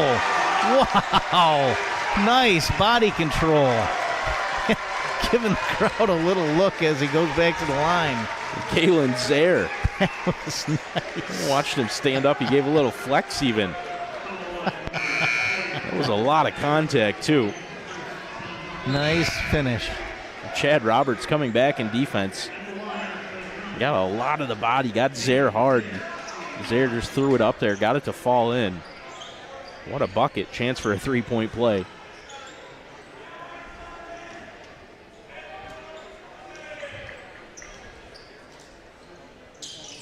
And he finishes the deal. Caps it off.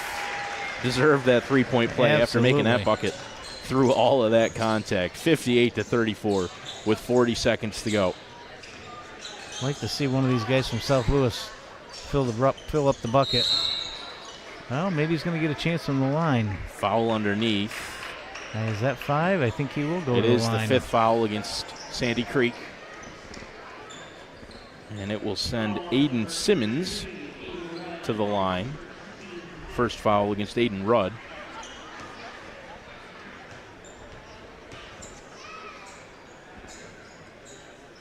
And there we go, into the scoring column. Nice free throw. Another southpaw. I believe that's the first points, varsity points this season for Aiden Simmons. First point on the free throw. 30 seconds to go, 58-35. And it really is filling in here, the stands. Yeah, it looks like we have a great crowd for this second game for the nightcap. I mean, some of this will clear out, but we still got people out in the lobby looking to come in. So Sandy Creek can let the clock run down here and end the game, and they will win the Class C Frontier League Championship. They get the round of applause from their sideline now. Well deserved. They played a great game. Not their best offensive game, but plenty of defense and success with that press, able to pull away in the second half. I think we ended up 58-34. Good effort from South Louis. Good run to get here to the finals. Just didn't have enough tonight. And those early fouls disrupted their offense. They fell in an early hole. Really just could never climb out of it. But good effort. Good game by both teams. And congratulations to Sandy Creek. Their season will continue with sectionals next week. And they're going to go in as Frontier League champions. Quick look at the stats brought to you by Zach Zubriski. Ennis finished a couple of steals away from a triple-double. Outstanding game for him. Hudson Hunt actually picked up quite a few points of his own. Give him 12. And I would have to imagine that Mason Ennis will be Class C MVP. I'm going to guess that, yes. We'll find out here in a second. They'll announce the Frontier League All-Stars. Kate Schneider from Beaver River. Player Sure, you're familiar there he with. is. Yep. Had Kate as a student. Also had Carter. Carter Same Rice. class.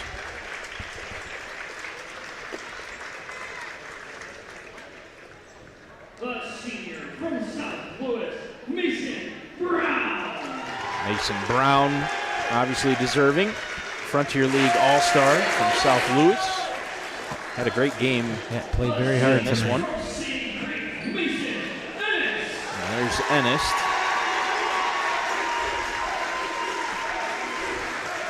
Getting some MVP chance. Heard the same thing.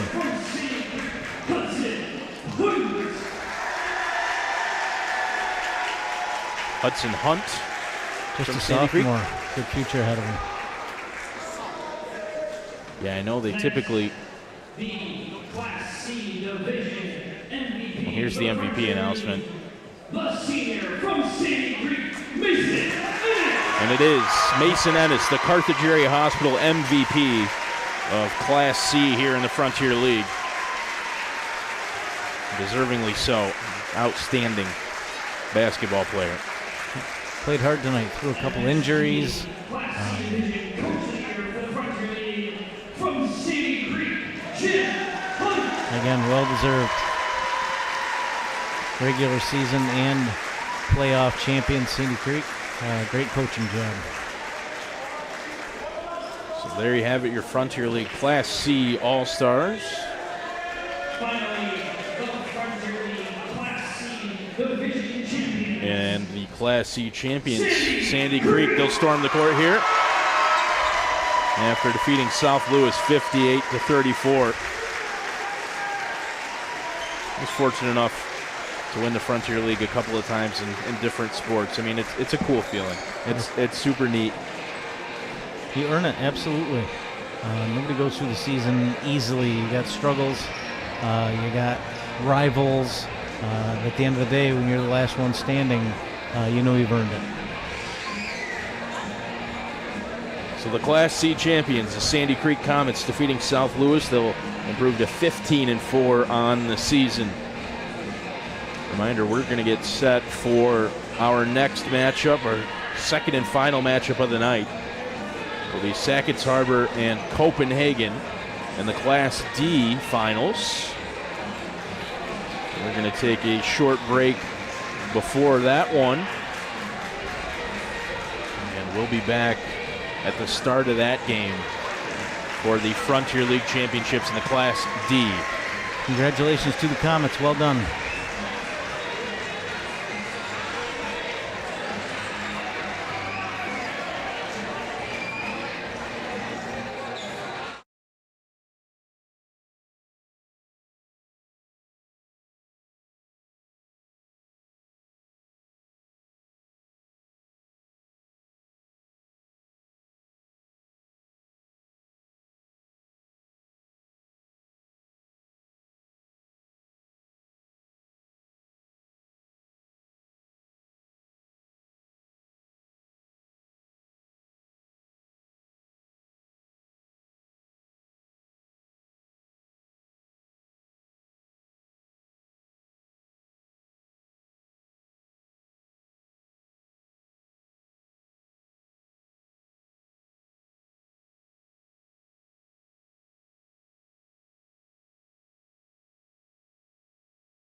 Well, welcome back inside the gymnasium here at JCC, where we're set for the Class D Frontier League Championships.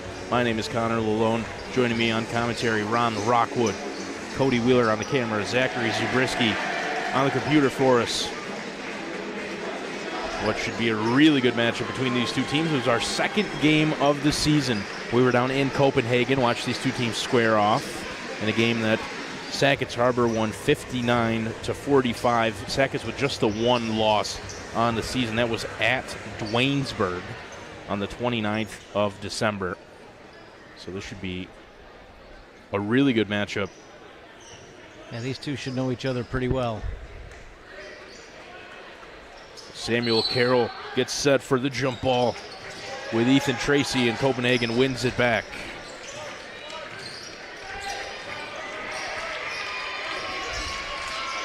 Sullivan out to the near side for Miller, now into the corner. Jordahl back up top. Smith.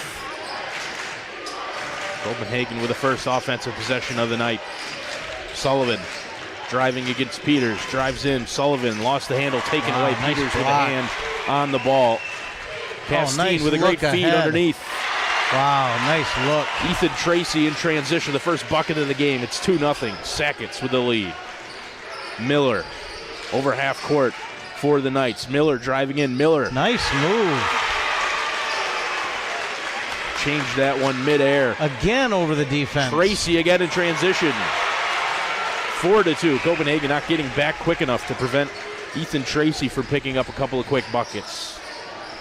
Caden Miller on the far sideline. He was harassed.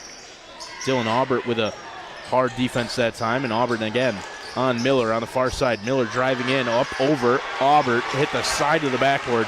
Dylan Aubert with the rebound. Here's Castine the other way. Castine Oh, by nice Sam Carroll. block by Carroll. Good tempo to this one early. 4-2 the score. I like it.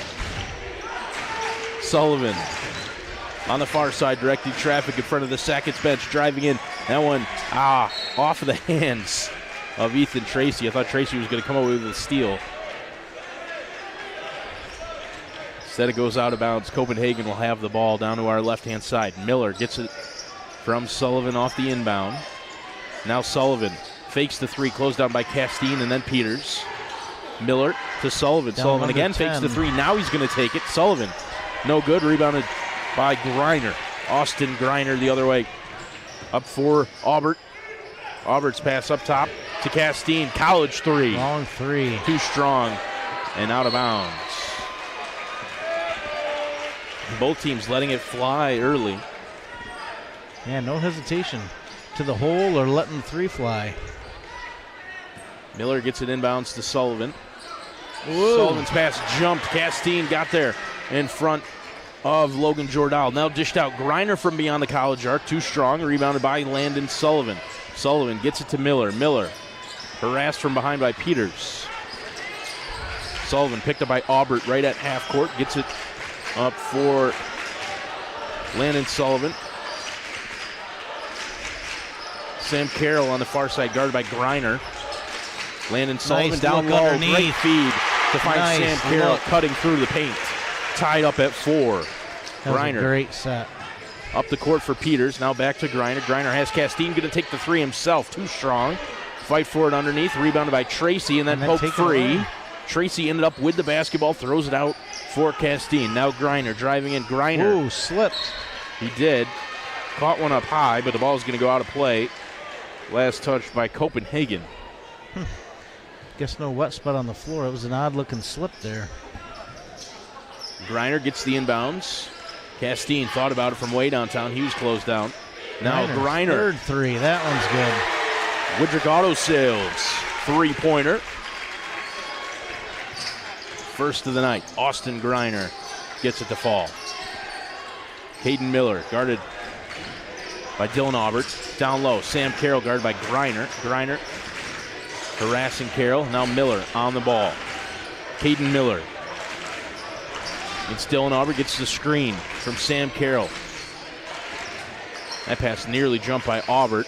Smith in the corner, back up top for Miller. Miller has Sullivan in the far corner. Found him. Sullivan driving across, dishing back out. Miller Long from way three. downtown at the buzzer. No good. Nice Sam board Carroll, by offensive Carroll. rebound, blocked from behind. No foul. Griner got him on the wrist. I think if it was anybody else for Copenhagen, Griner would have had the block. I believe it. Sam Carroll's just got That extra 4 or 5 inches on him. extra reach.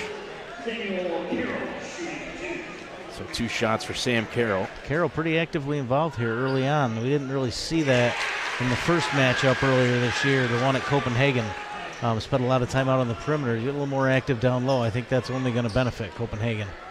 Well, you know that Carroll can shoot too, but Absolutely. such a weapon down low with a size advantage. Sackets doesn't have a lot of size.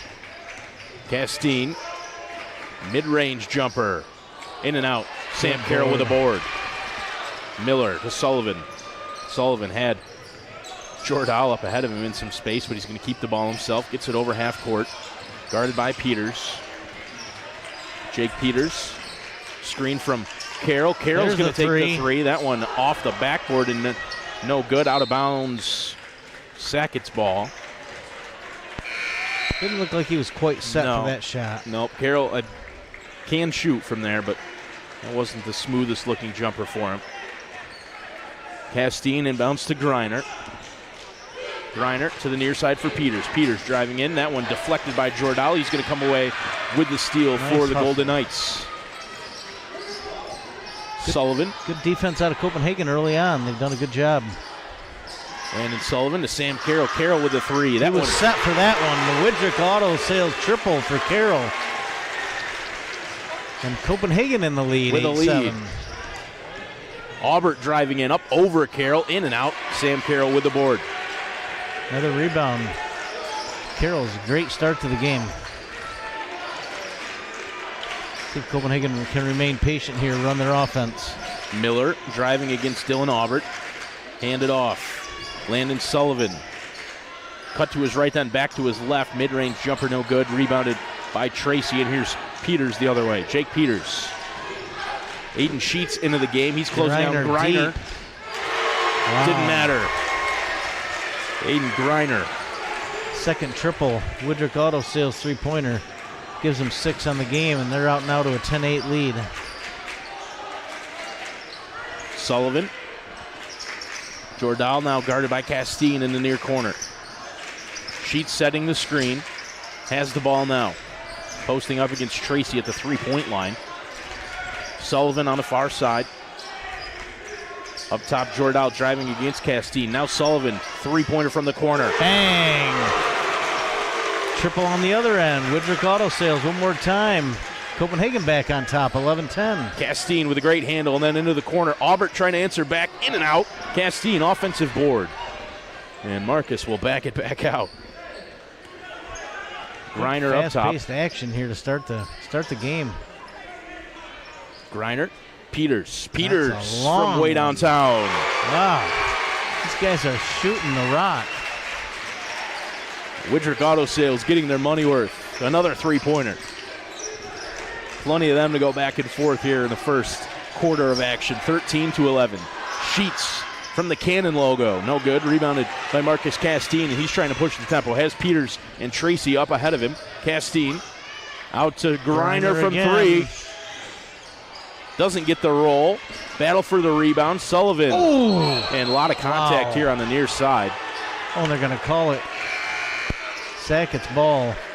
Boy, that was some. Both guys going for the ball. Both went in shoulder first. And I think Peters ended up in the front row. I don't think they called a foul. They might have just said that just called it Sullivan off went out of bounds. Yep. There's a lot of contact there. A hard-nosed play that's been really significant and, I mean, representative of what we've seen here in the first quarter. Peters didn't get the three-pointer, but an offensive rebound for Castine. Now worked out to Ethan Shee on the far side. Too strong. Rebounded by Sullivan. A lot of battles down low. A lot of bodies underneath on every shot. Yeah, two teams fighting hard. I like it. Good hard-nosed basketball. Landon Sullivan now directing traffic. Picked up by Ethan Shee. Out to the far side. Caden Miller from way Long downtown. triple. No good. Griner's going to watch it go out of bounds. Both teams pulling the trigger from beyond the arc. And why not? The success they've both had. Absolutely. Yeah, they've got a lot of weapons on both sides. Chance here to take the last shot for Griner and Sackets Harbor. Up 13-11. Austin Griner. Caden Miller comes out to close him down. Now Gavin Tufo on Marcus Castine. Castine in the triple threat. Now will dribble. Castine against Tufo. Crosses him up and then back again. Now dishing out Peters from beyond the arc. Too strong. She with a rebound. Not enough time to do anything with it though. As Sheets was able to get a hand on it too. Good first quarter. Up and down, fast-paced action. It's a 2-point game, 13-11. Not a lot of whistles there in that first quarter. Had the out-of-bounds play, maybe, one foul? If that. Just a terrific first quarter to watch. And it's a 2-point lead for Sackets. High school basketball on the NBC Watertown YouTube channel, presented by the Bob Johnson Auto Group. They'll beat any deal on the new Chrysler Dodge Jeep or Ram. And they also have the all-new trail-rated Jeep Wrangler. Give them a call, 315-965-8072, or visit the BobJohnsonAutoGroup.com. Their website, you can view their entire inventory there. A reminder, we've got Buffalo Wild Wings coupon cards up here, so if you're here tonight, know somebody who is, or you're going to be here tomorrow, stop by the NBC Watertown table. We're up here right at half court in the top row of the bleachers. Stop by, we'll be more than glad to give you some Buffalo Wild Wings coupon cards. Frontier League Championships presented by Wendy's. Calling all Baconator fans for a limited time. You can try Wendy's new Pretzel Baconator. Classic Baconator you know and love with a new pretzel bun. Limited time only at participating Wendy's. Amco transmissions, if your check engine light is on, if you needed an inspection or really any other car care, if the complete car care specialist over at Amco would be more than glad to assist you. Start of the second quarter, 2-point game. Sackets with the lead and the basketball as we start the second 8 minutes of play here. She handed off for Griner. Now Castine fakes the three, steps into the mid-range, heaves it across the court. Ethan Shee back up. Griner. Austin Griner thought about the three, dished off. Aubert, foot might have been on the line, no good. Battle for the ball in the corner, out of bounds, last touch by Sullivan, and it'll be Sackets Harbor basketball. Griner so far pretty content to set up camp outside the three-point line, take a shot when it's open. Griner now. Maybe makes a few of those, that defense will get a little tighter and he can start going around people. Castine from beyond the arc. Pure on the Widrick Auto three.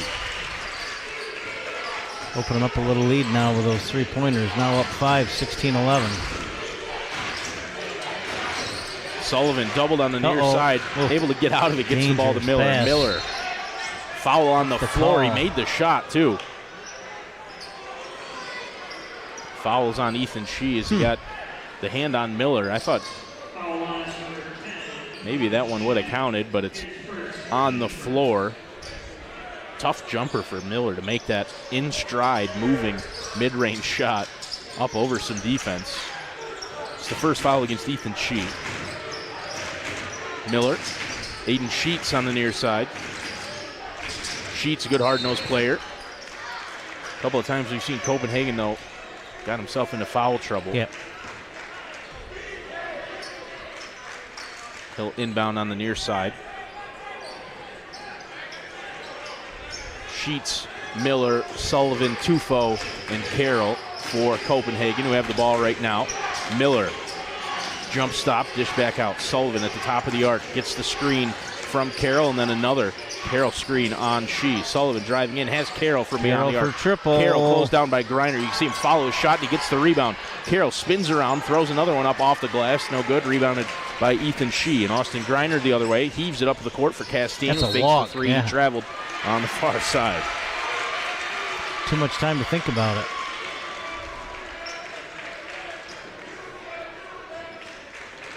.6:29 to go in the second quarter. You can't do that.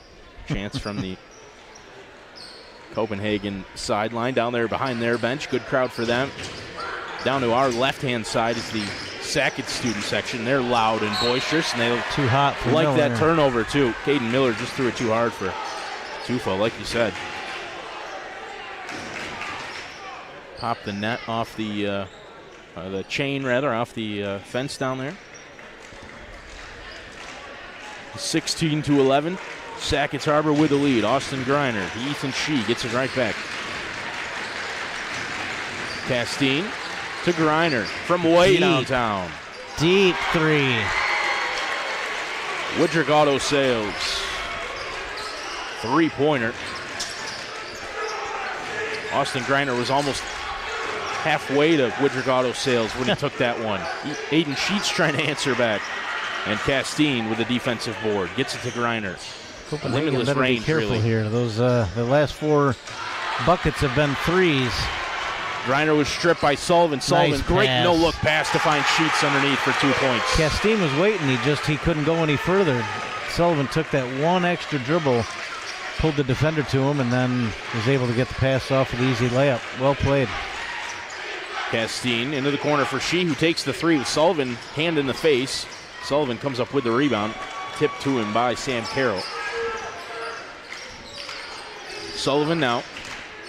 A couple of substitutes, one for either side, getting ready to check in.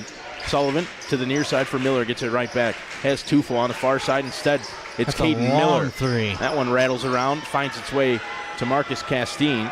Another rebound for him. And that one tipped from behind, steal for Copenhagen. Sullivan. Sheets is telling Carroll to get into the paint so he can stand at the free throw line and post up.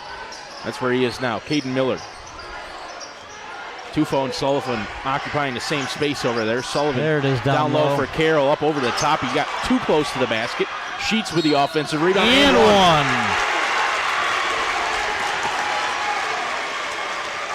Aiden Sheets with a chance for a three-point play. Carroll flashed through under the basket, missed the shot, but 2 defenders went with him. Sheets found himself all alone. And Staying in it here. They got down 8. Free throw here will pull it back to a 3-point game. Our first Woodrick Auto Sales timeout. 19-15. My count's right. I think Sackets is sitting on 19 points. I think 5 3-pointers, 15 points, 3 of them from Griner.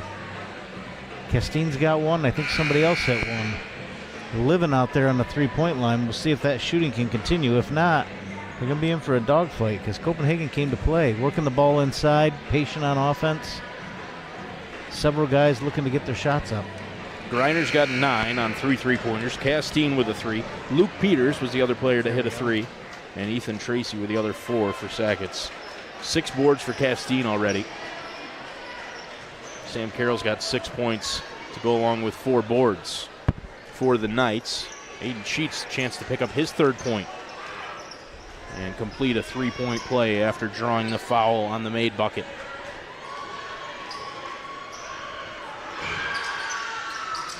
In and out. Good board. Oh, Carroll well, it worked. does get the Had he rebound. corralled it, he could have gone up for an easy layup. Team rebound there. Sullivan, long skip pass to Jordal on the far side. That one-handed pass with accuracy. Now Sullivan from 3. No good. Sheets with an offensive board. He's doubled in the corner, lost the handle. Sheets tried to wrestle it away from his own player, Sam Carroll, so they could avoid the jump, but they can't. It is a jump ball. Be their possession, but wasted one there after an offensive rebound. Sullivan inbounds to Miller. Miller, floater from the free throw line. No good. Good look for him. Shot that he can make. Griner to the near side. Just lost his footing.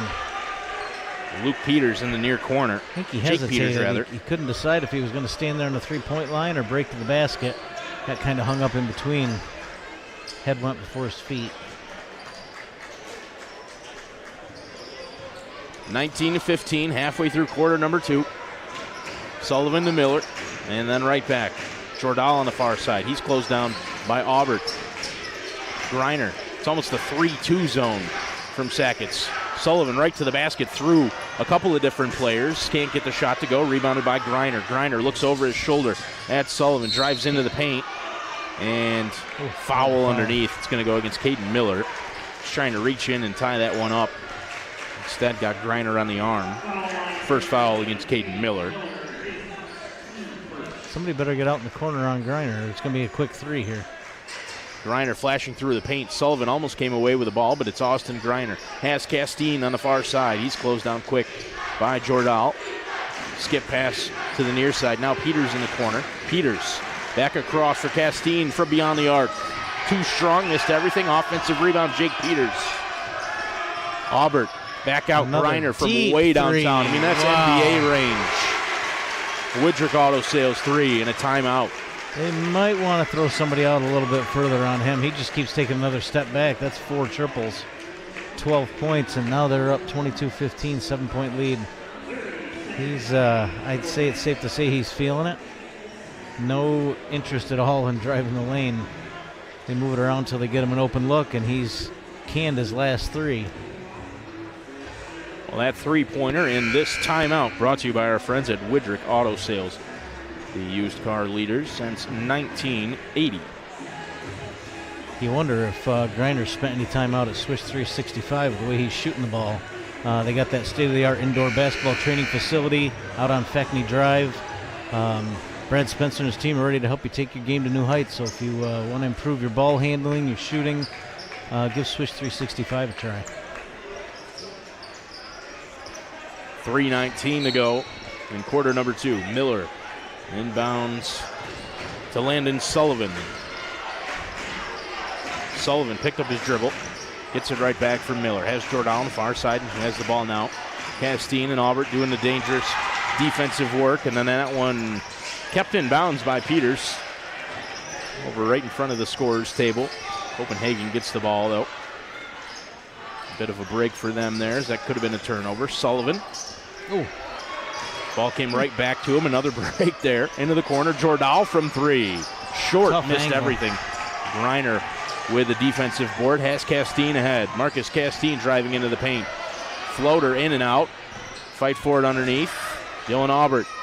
Griner faked the 3. Now to Peters on the near side. Back to Griner from way downtown. I'd say he might be feeling it from out there. That's 4 straight, 5 total, 15 points.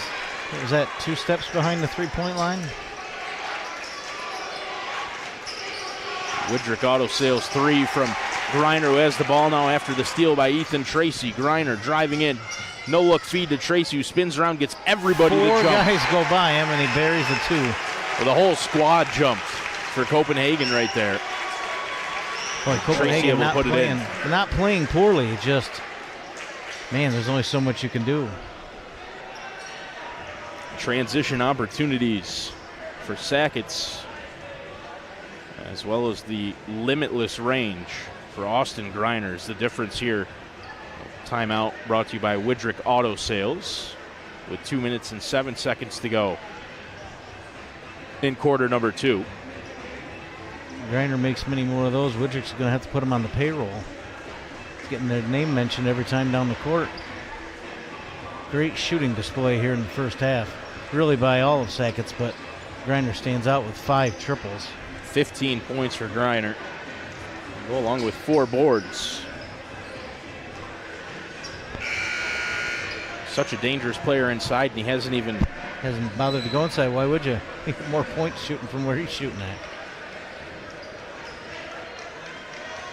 As I say, doesn't like Copenhagen has turned it over a bunch or played poorly. Just every time down the court, Sackets is heading back with 3 points in their pocket. Griner obviously with 5, but Castine with a 3. Luke Peters with a 3 as well. Ethan Tracy's been getting it done inside. Elijah Smith back in for Copenhagen. He's at the top of the arc, now moves out to this near side. Gavin Tufo to Miller. Miller to Sullivan up top. He's guarded by Peters. Tufo's bounce pass to Elijah Miller. His mid-range jumper no good. Foul underneath. Carroll couldn't try to jump for the ball. I'm not sure what they were doing, but he couldn't even get his hands in the air. So the foul goes against Jake Peters, his first. 3rd team foul against Sackets Harbor here in the second quarter. Miller trying to get it inbounds. It's deflected by Castine. Castine's so athletic. You can see it on the offensive end, but there too on the baseline. 6 boards for him already, too. Involved on the glass. Sullivan now to inbound. Gets it to Tufo. Gavin Tufo. Mid-range shot off balance. And it's rebounded by Castine, his 7th. Marcus Castine traveled. That's his 2nd one today. Gets going with too much momentum. Can't slow him down. Himself down quick enough. 27-15. Minute and a half to go in the first half. Sullivan to Tufo. Aubert closing him down. Back up top for Elijah Smith. Smith to Sullivan. Sullivan back to Smith. Now Tufo on the far side. Just closed down so quick. Griner in the passing lane. Griner thought about the dunk, you could tell. He was thinking about it. Elected to make sure he got the 2 points instead. His first non-3 of the game, 29-15. Right now, Griner outscoring Copenhagen by himself. Sullivan. Miller. Long 3. Missed everything. I don't want to say Copenhagen's panicking, but that wasn't a great. I don't think that's the shot they were looking for. 24 feet when you're down 14. Again, that's a shot Miller can make, but not necessarily the greatest look. Probably not the one you draw up when you need a bucket. Castine from way beyond the arc. That one no good.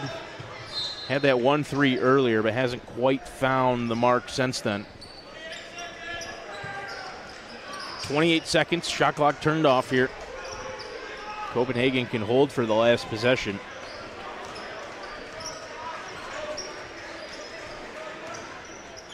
Miller. Back to Sullivan. Carroll's posting up at the free throw line. Tufo on the far side. Carroll still posting up. He's got a mismatch with Peters. Into Tufo in the corner. 3 seconds now. Sullivan steps into the 3. No good. Carroll with a rebound. No. Out of bounds. And that'll do it for the first half. Tough second quarter for Copenhagen. I think they put up 4 points. Starting to get away from them a little bit here. Now down 14. Again, not that they played poorly. Just crazy shooting from Sackets.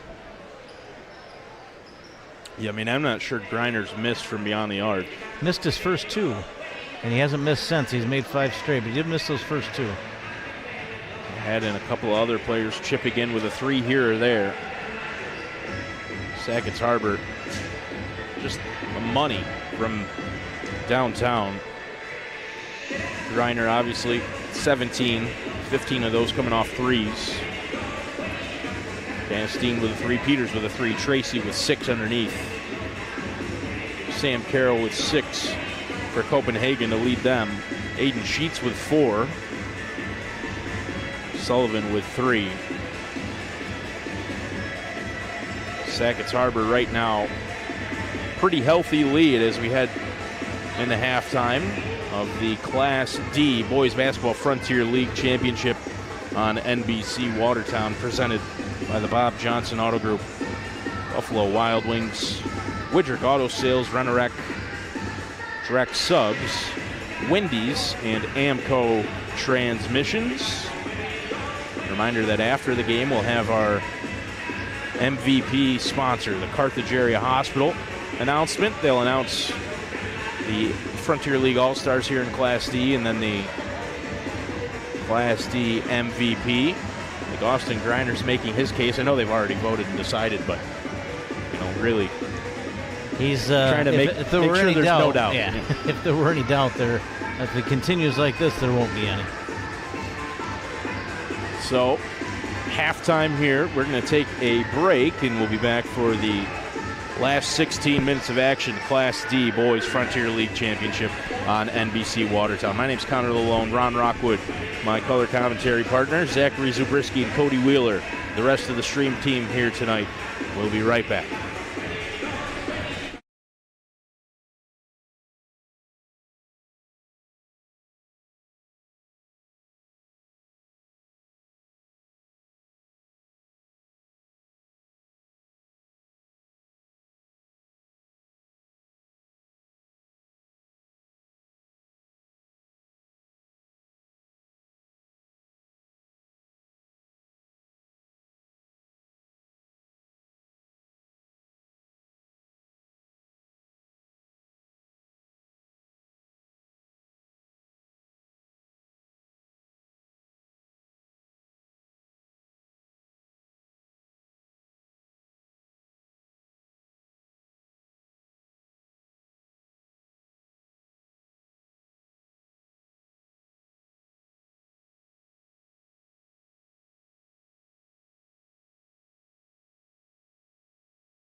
Welcome back inside the gymnasium here, McVeigh Gymnasium at JCC, where the Sackets Harbor Patriots lead over the Copenhagen Golden Knights in the Class D Frontier League Championship, 29-15. Put yourself in the Copenhagen locker room. How do you turn this around in the second half? Yeah, I think obviously it's tough because Griner's just unguardable. I mean, if you try to close him down at the three-point arc, he's going to drive inside, but you got to be a little tighter on him at the three-point line. Offensively, for me, I mean, we said it the last couple of times we saw Copenhagen, and get the ball to Sam Carroll and get the ball to Sam Carroll down low. He's had success when he's had the ball down there. So much size. I mean, that's just an unteachable advantage. As far as Griner goes, I think at this point, he's made this the last 5. I think you've got to press him out front. If he goes by you, try your luck inside. You got Carroll inside and maybe block a shot. But you can't just keep letting him make bombs. 29-15 as we start the second half. Peters driving in, a floater with a right hand, can't get the roll. Offensive rebound, though, for Ethan Tracy, and then he draws the foul. It might go against Sam Carroll. Nope, it's against Elijah Smith. Carroll looked like he was going to be all over that board. He just left his feet too quickly. He came down before the ball did. First foul against Smith. Sends Ethan Tracy to the line. That one in and out. At the line for Sackets, Ethan Tracy.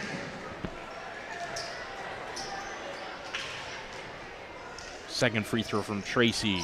Short, and then off to the right-hand side. Griner with the rebound. No foul underneath. I don't think it was on him. I think it was on Zero. I think it was on Castine. It is. Good spot, Ron. Second foul against Castine underneath, as he was engaged with Sullivan, who has the ball now. Sullivan gets it to Jordahl, and then Sullivan waited for the pass. Deflected out of bounds by Castine. Miller, Sullivan, Jordahl, who's on the ball now. Elijah Smith and Sam Carroll. The 5 for Copenhagen. Miller to Sullivan, to Jordahl. Back to Sullivan up top. Has Smith out to his right, driving in. Sullivan draws the foul. I think that's the third against Castine. They'll change their defense a little bit. Of course, he'll probably stay in now with 3, but maybe they get a little more aggressive with Sullivan and see if they can draw a 4th, get him off the floor. Certainly not going to hurt their cause. And I now think they are going to pull him. Yep, Ethan Shee will check in. Around the rim and out for Sullivan. So Shee replaces Castine after he picked up his 3rd. 5 out there for Sackets Harbor. Austin Griner, Ethan Shee, Dylan Aubert, Ethan Tracy, who comes away with a rebound. And Jake Peters receives the ball now. And Jake Peters from the corner.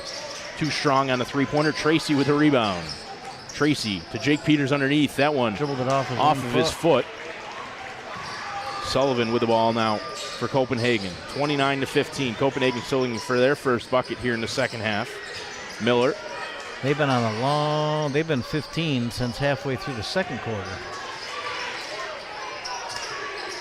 Sullivan back to Jordahl, steps into a 3.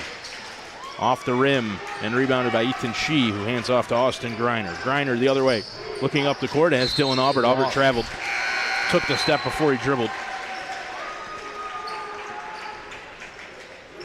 Gavin Tufo will replace Logan Jordahl for Copenhagen. A quiet minute and a half. Nobody scored here in the third quarter. That probably fine with Sackets, still sitting on that 14-point lead. Miller to Sullivan, back to Miller at the top of the arc. Peters closes him down. Shee guarding Miller, and now Sullivan. Sullivan on the near side. Back to Miller up top. Miller back to Sullivan. Sullivan looking down low for Carroll, read by Griner and taken away. Watch Griner on the pull-up. Griner driving in, getting to the lane, and then draws the foul. Carroll thought he got the ball.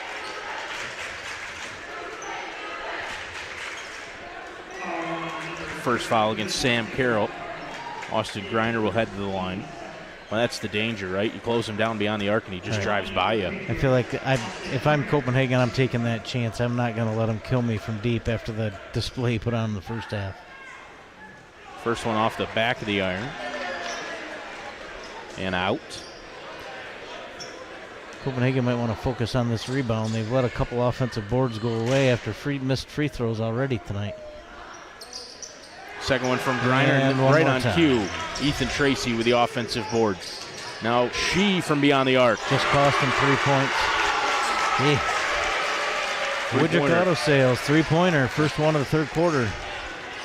That lead to 17. Copenhagen still stuck on 15. Ethan Shee from beyond the arc. Tufo gets it to Miller. Miller steps into the mid-range shot. Too strong. Sam Carroll offensive board in the putback. Nicely done. Copenhagen's going to get back in it. That's what they've got to do. Get the ball inside and get it to Sam Carroll. Jake Peters on the far side. Dished back out for Auburn. Now up top, Griner. He's picked up by Miller. Peters coming around. Gets the handoff. Calls out the play. Jake Peters. Oh, that's a walk. He did. He traveled. They just set up the play. They got everybody where they wanted them and got a little anxious. So timeout brought to you by Woodrick Auto Sales. Called by Sackets Harbor. Copenhagen's done half of what they needed to in the third quarter. They played good defense. They've held Sackets here to 3 points in the first 3 minutes. Unfortunately, they've only put up 2, so that lead's gotten just a little bit bigger. 32-17. 5 minutes and 5 seconds to go. Sackets calling timeout. You know, it's a shame we've only given out one of these Buffalo Wild Wings cards tonight. If you are listening and you know somebody that's here in the building, send them up to us. Not only do we get to say a chance to say hello, but we'll give them a $5 savings off of $25 at Buffalo Wild Wings. Kind of hard to miss us now. We brought our NBC Watertown tablecloth for once. Got it out. Right in the back of the bleachers, right at half court. So come up and say hi. And we'll give you a Buffalo Wild Wings discount card. We've got so many of them, I use them to prop up the audio mixer. It's missing one of the feet. We'd love to give them away. Miller out of the timeout. Sackett student section down to our left getting really involved now. Miller driving in, draws the foul. Goes on the floor. A couple times that's happened now where Miller's gone in, taking a shot. Foul was called before he could get it off. Miller off the inbounds play, in and out. Nice board by Griner. And way up ahead, and Carroll's there to knock it away. Just batted it down, Sam Carroll. Griner to the near side. He had a foot on the line. They didn't see it, but it didn't matter. He missed it. Now Sullivan gets it over half court, gets the screen from Smith. Out to the near side for Miller. They run that offense with 5 guys, but Smith hardly ever touches it. He flashes to the top of the lane there, but they never feed him. Carroll for a triple. Bango, his second of the night. Another Woodrick Auto Sales 3, and they've cut it to 12. See if they can get it in single digits here.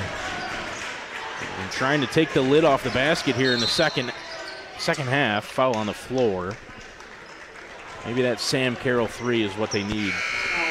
Get back into this one. Sheets will check in for Smith, and Castine comes in for Aubert. For Copenhagen and Sackets, respectively.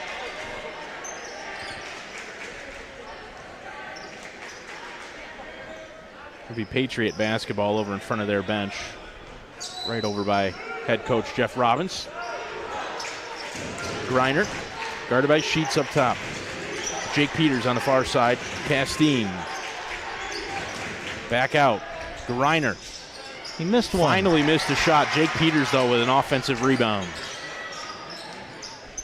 Castine driving to the basket. No good. Nice defense and then a nice board by Carroll. Well played. Caden Miller to Sam Carroll on the far side. He's guarded by Griner.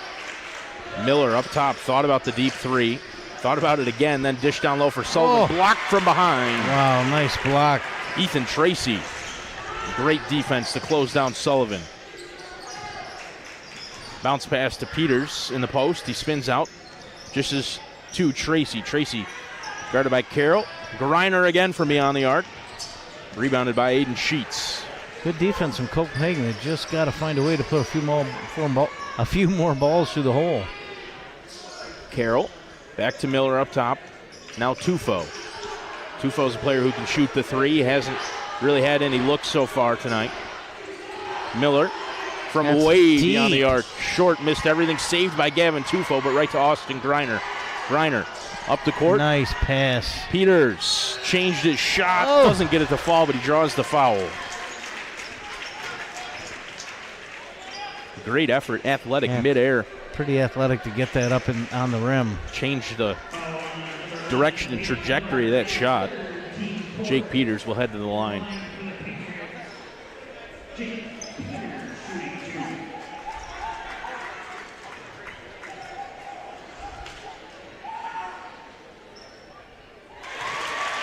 Peters cans the first free throw.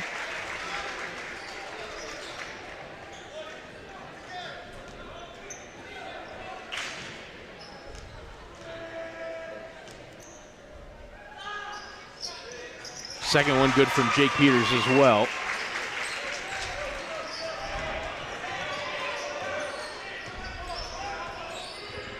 Sullivan to Miller. Now back to Sullivan. Sullivan. Caden Miller. Landon Sullivan from three. Oh, we had Short. a good line. It was right in front of us. Rebounded by Marcus Castine. Castine had Sheets right behind him, but able to control the basketball. No, he lost it. Sheets diving forward. Wow. Castine made some contact there. No foul. Sheets gets back up onto his feet. Peters, floater, no good. Rebound, Sheets able again. to poke it away from Castine, but right to Greiner, and then Sheets is going to get called for the block. Man, Aiden Sheets. All over the place, just couldn't catch a break, ended up catching a foul.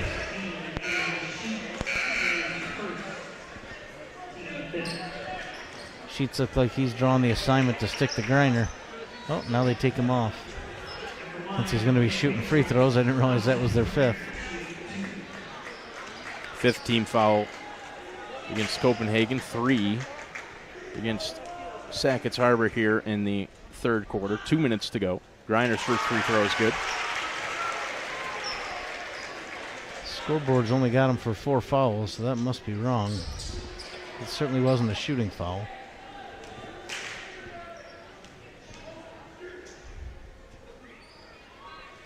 Second one from Greiner, good as well. It's the first foul against Aiden Sheets. Sullivan. Carroll right at the free throw line. Like to see him turn and look at the basket instead of immediately looking to pass. Sullivan, Nice floater. shot. 36-22. Saw Carroll post up there, but then, barely had the ball in his hands before he's already passing it away. Greiner against Sheets. Driving in. Sheets with a foul. Boy, quick on that whistle. Second foul against Aiden Sheets. Greiner will go to the line again.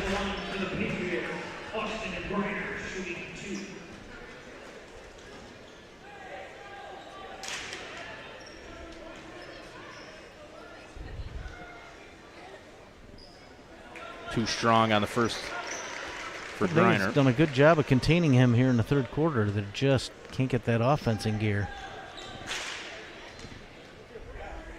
Finally missed a couple of threes, too, which has helped. And missed 2 free throws. You're not going to see that very often. Carroll with the rebound. Here's Copenhagen the other way. Sullivan. Guarded by Ethan Shee. Caden Miller. Doubled at the top of the arc. Gets it to Sullivan. Sullivan driving against Castine. Tried to reverse almost. Sheets got another And one. then Sheets picks up his third. Well, he didn't have any in the first half, and he picked up 3 there really quick here in the third quarter.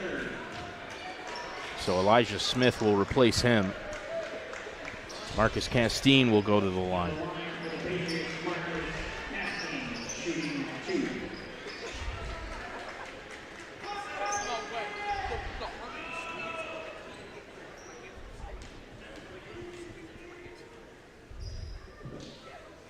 First one rattles in for Castine.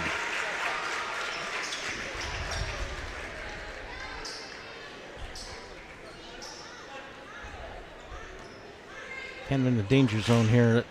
Now 15, close to there's 16. A minute to go in the third. Copenhagen needs a couple of buckets here before we get to the fourth. It's going to be a tough hill to climb. I think they'll start it right here with a bucket. Maybe they can get a couple before the end of the quarter. Dylan Aubert back in on defense now for Sackets. Replaces Castine. Miller. Guarded by Sheet. Gavin Tufo up top. Back to Miller on the near side. Caden Miller driving against Dylan Aubert. Trying to find a pass. He does. Landon Sullivan throws one up off the rim. Rebounded by Dylan Aubert, and he gets it to Austin Greiner. Greiner over half court. Now to Shee. Shee from beyond the arc. Bang. Another one for Ethan Shee, his second three. Presented by Woodrick Auto Sales. He's got 6 points on a couple of long-range efforts. Tufo. About a second difference between the shot clock and game clock. Smith driving in, had his pass deflected, taken away. Jake Peters there. Pretty fantastic defense, Sackets Harbor, here in the third quarter. They've opened up a 19-point lead, looking to add to it. Greiner gets that one to go. I think he wanted the foul to go with it. And completely off balance. Just kind of heaved it up there. Some players just have better touch than other guys. I mean, that was just tremendous. We're giving away a Buffalo Wild Wings card. Reminder, we've got those. So if you know somebody who's here, you're going to be here tomorrow for the girls' games, stop by our table. We're giving those away, $5 off an order of $25 or more at Buffalo Wild Wings. I think the one who grabbed the coupons, they're headed out. They might be going to B-Dubs right now. There you go. Take a trip down to Buffalo Wild Wings. I was just there not too long ago. Catching up with a buddy of mine from high school. Hadn't seen each other in a couple of years. Good spot to do it. We just hung out. And they did your bill get over $25? It did. Wish I had a couple of those cards. Zach Zabrisky's giving me the stats. Austin Greiner leading the way. It's 21 points, 6 boards for him. Marcus Castine, 5 points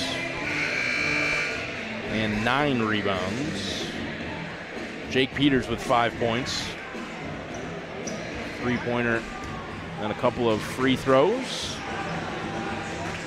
Sam Carroll with 11 as we head into the fourth quarter. Well, it's a pick your poison here for Copenhagen. They did a much better job in the third quarter taking away the three. But didn't score. That focus on the defensive end perhaps led to the lacking offense. Now they find themselves in a big hole, down 21 with 7 and change to go. Sullivan drives in, draws the foul. And I think they're going to call that one on the floor too. No, they will send him to the line. A couple of times they've had plays like that where Caden Miller's driven into the paint, drawn a foul, but Bobby Lefever's called it on the floor. This time he calls it a shooting foul, so Sullivan will shoot 2. And that one touched every part of the rim and stayed out. Logan Jordal will replace Elijah Smith for the Knights. Second one falls in from Sullivan. You can try to make a comeback like this. You almost got to break it into chunks. See if you can get it down to 15 and try to get it down to 10. Let's see, going to be tough with number 3 running the show. Another Tracy triple. back out for Shee. Can't find his third 3 of the night, but Ethan Tracy with an offensive rebound. Jump ball. As Gavin Tufo got in there. Boy, they've had a huge number of offensive rebounds. Copenhagen plays good defense, and they end up having to play another 35 seconds worth. Griner driving in. Griner, right hand, no good. Carroll with the board. Took it right at Carroll underneath the basket. Fearless. Carroll to Jordahl. Now he'll go set up shop down at the low block. Cuts across the paint as Miller finds Tufo. Back to Miller up top. Sullivan posting up at the free throw line now. Tufo back to Miller. Caden Miller driving in, dishing out. Logan Jordahl from the corner, no good. Rebounded by Marcus Castine. He's got plenty of those in this game. Castine, such a great athlete. Gets it out to Austin Griner. Griner driving in, foul on Sullivan before he could get into the paint. Such a contrast first half and second half. Griner had no interest in the first half of driving the ball at all. And now it looks like he doesn't have any interest in shooting the three. He's just taking it to the rack. Just completely different, and he's very good at both. Almost had the chance for the three-point play there off the inbound. Able to get wrong side of Sullivan and get to the basket. Jordahl's actually going to pick up the foul, though. At the line for the Patriots, Austin Griner shooting 2. So 2 shots coming up for Austin Griner. 21-point lead now for Sackets.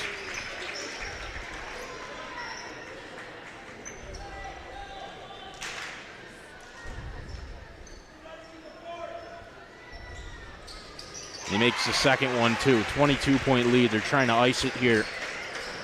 They're doing a pretty good job. Sackets keep scoring the basketball. It's going to be tough for Copenhagen to catch up with only 6.5 minutes to go. Miller. Logan Jordahl guarded by Castine. Marcus Castine, good defense. Miller into the corner. Sam Carroll from beyond the arc. No good. Gets his own rebound. Sam Carroll had it poked out of bounds. Foul on the floor.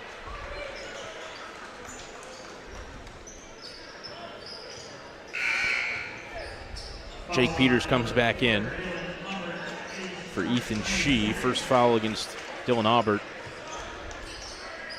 Sullivan threw it off of Tracy to himself. And Griner, then Griner none of it. Rejected. It was a great play by Sullivan. Played it off the back of the defender, but Griner was not letting that shot get up to the rim. Nice block. Carroll's three-pointer too strong. Griner blocked by Oh, and Carroll. there's one of his blocked by Carroll right back at you. Sullivan pushing it for Copenhagen. Gets the screen from Carroll. Miller into the corner. Jordahl's going to take another one. That one's short again. missed everything. Dylan Aubert with the board. Griner back to Aubert. Griner spins around Jordahl. Gets it to Aubert, who fakes the three, drives There's in. a triple O. Drew the contact and the foul. Miller's pleading his case.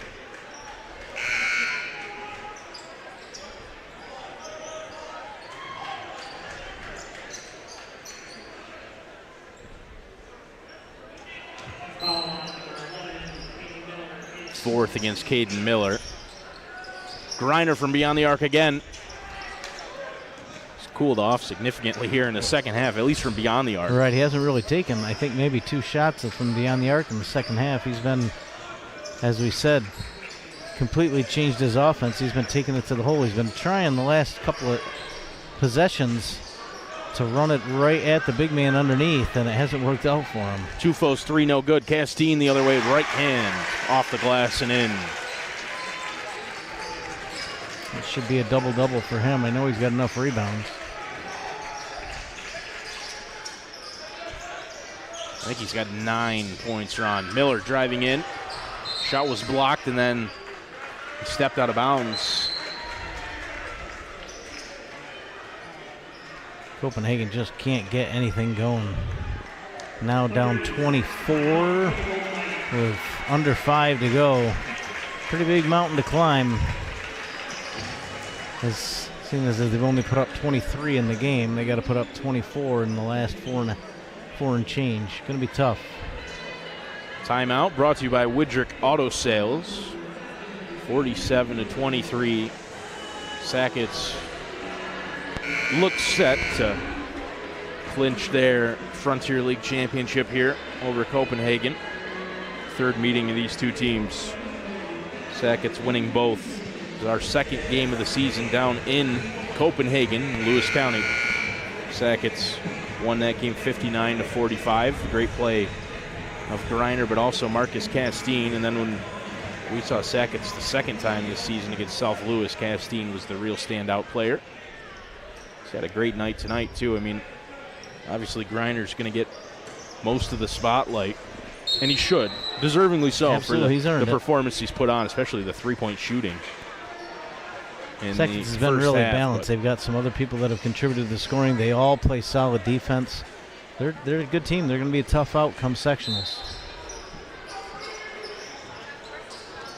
Those two guards, Greiner and Castine, so dynamic, so athletic. Castine faked the three, drove in, jump stop. Shot no good, rebounded by Carroll. For a Class D school to have two guys like that with good size and the ability to just shoot and pass and dribble, pretty unusual for a school that size. That's going to make them tough to beat. They're going to be tough in the sectionals. Sullivan from way beyond the arc, no good. Copenhagen really forcing it now. Greiner with another board. Castine handles the ball so well. Runs around Jordahl right there. And dishes off to Austin Greiner. Patriots going to use all of the shot clock here, at least most of it. Castine on the far side to Greiner. Greiner driving in, went right through Carroll. Block. Carroll with a block. He is determined to score over Carroll. 3 tries so far in the fourth. He hasn't done it yet. Carroll's been up to the challenge. Jake Peters inbounded. Greiner mid-range shot right as time expired on the shot clock, and he canned it. 2 more for Austin Greiner. Jordahl, Sullivan, guarded by Peters. Jordahl against Castine. Sullivan driving in, right hand. Doesn't get it to go, block underneath. Sullivan will have 2 shots coming up. Foul on number 5, Jake Peters. His second, team third. And the line for the Golden Knights, Landon Sullivan. Too strong on the free throw. I think he's been to the line 3 or 4 times. He's missed the first every time.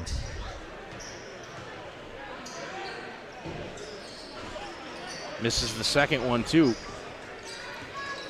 Rebounded by Connor Brown, who's into the game for Sackets. Greiner There he goes gets again. past Jordahl, floater. There, he got him. Friendly roll and in. Didn't take it into the body of Carroll like he's done the last few times, but he did get the bucket. Sullivan right through traffic. Out to Jordahl, takes the dribble into the corner. Pass for Miller. High, but Miller able to corral it. Now Sam Carroll. Uh-oh. Steal for Castine, who pokes it ahead to himself. Now he's got Carroll to contend with. Gets around him, gets it to Jake Peters. Peters with a jump stop. Carroll with a block. Back to Castine. And he gets the roll. Offensive rebound for Jake Peters and the assist. And another timeout brought to you by Widrick Auto Sales. Well, that makes it a 30-point game. You wonder if we'll see what we saw in the first game. Chance for some of these guys deeper in the bench to get a few minutes on the court. They work hard all season. Don't often get time on the court. We'll see.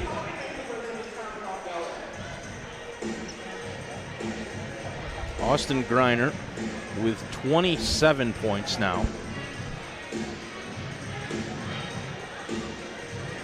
He outscored Copenhagen in the first half all by himself.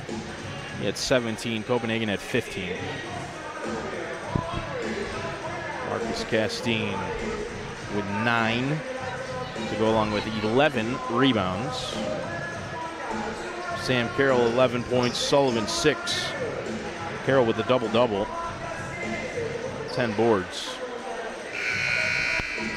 Fortunately for Copenhagen, they just haven't done enough scoring. Played relatively good defense, especially here in the second half. Much better in the second half. They've really taken away the three-point shot for the most part. I think maybe 1 or 2 triples. But just unable to contain Griner going inside.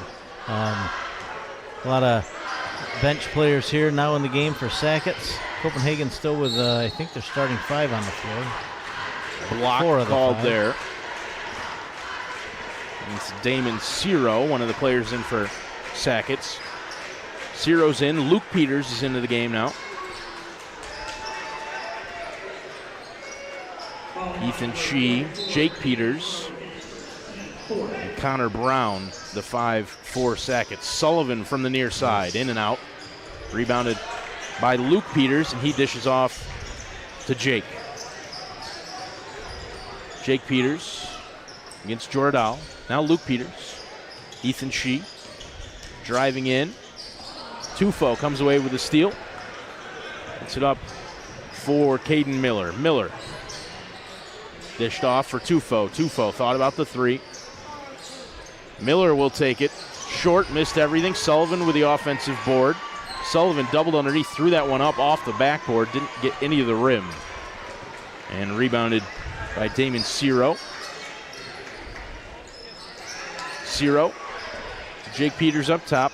Has Luke at the top of the arc now. Drives in himself. That one might have been blocked by Carroll again. Last minute and a half.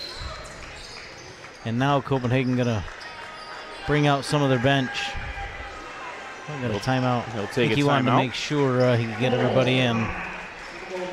Minute 27. Widrick Auto Sales timeout. Copenhagen will make some subs. Speaking of subs, Drex subs. You had one earlier today. I did. Drex subs all throughout the North Country. It's how you spell delicious. It's really a meal. It's not just a snack. It's a meal. Huge thanks to Drex for sponsoring the Frontier League playoffs, as well as the Bob Johnson Auto Group. Check them out. View their entire inventory at BobJohnsonAutoGroup.com. Widrick Auto and Rent-A-Wreck, of course. Buffalo Wild Wings. Again, we've got coupon cards for them. Wendy's and the all-new Pretzel Baconator. Thinking about stopping myself after the game. You've earned it. I really think you deserve it. I think you should stop. Well, I appreciate that. And AMCO, complete car care specialist, not just transmissions. If you've got a check engine light or need an inspection, AMCO is the place to go. Minute 20, Copenhagen with some subs as they trail big here. Getting some guys into the game. Might not have otherwise seen too much of the court. Luke Peters on the ball. Gets it to Ethan Shee. He's going to take another 3. Oh. In and out. He's got a couple already tonight. That one's going to go out of bounds. It should stay down at that end of the court, and it will.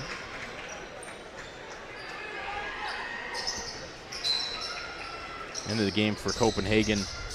Connor Powis, Patrick Sullivan, Elijah Smith, and Aiden Sheets check back in too. Bobby Lefevre blew the whistle on the far side. I'm not sure what he saw. It's not a foul, so travel or out of bounds or one of those. I don't know. I didn't see anything, so I don't get a whistle. That's probably why. Jordahl. Dish Nice down low pass. for Sheets. Sheets against Brown. Foul on the floor. Brown just didn't give Sheets enough room to move, I don't think.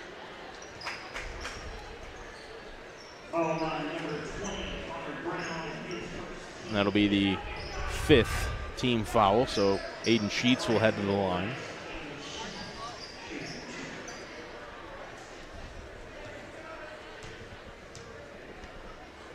I mean, ultimately, we didn't see a lot of it tonight, but Copenhagen has several scoring weapons. I think that to to this point, Sackets has held them to 23 points. We talked quite a bit about their offense, but their defense came to play tonight as well. 24 points, average of 6 a quarter.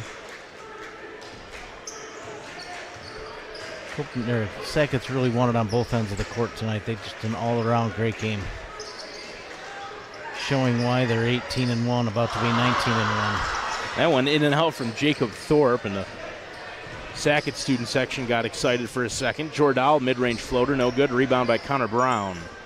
And he'll dish off to Ethan Shee. Sackets can just run the clock out, or maybe look to get somebody a bucket. Somebody a bucket, that's what we're looking for. Shee on the ball. Hassled and harried by Jordahl. They're going to call. Oh. What are they going to call? Does he call the 5 seconds? I don't 5 understand. seconds. Had to have been, right? I didn't see an offensive foul unless he extended the arm, but it certainly wasn't anything worthy of a whistle with 10 seconds to go in the game. Smith. In and out.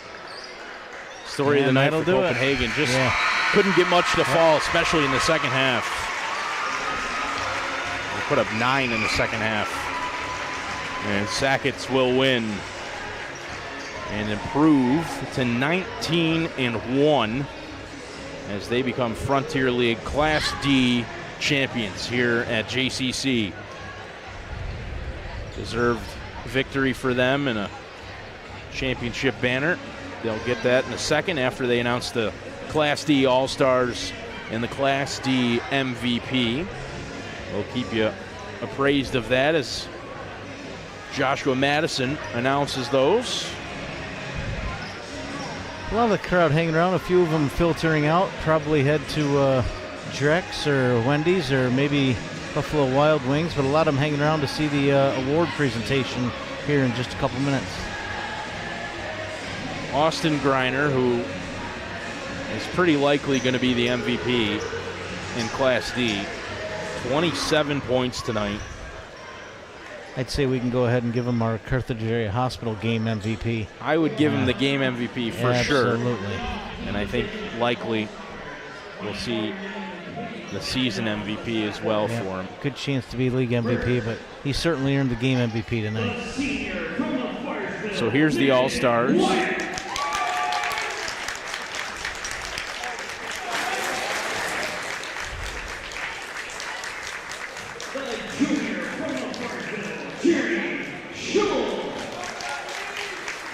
A couple of players from Lafargeville who unfortunately I'm not familiar with. We didn't see Lafargeville this season. Brandon Dodge from Belleville Henderson. Didn't see him this year, but we did last year. Pretty memorable player. He's similar to Sam Carroll, just a lot of size underneath. Good player. Speaking of Sam Carroll. Played a good game tonight. A lot of rebounds, played tough inside, several blocks. 11 boards for him. And hit a couple of threes. 4 or 5 inside and blocks out. for sure. Caden Miller, the other Copenhagen senior all-star. And Landon Sullivan rather.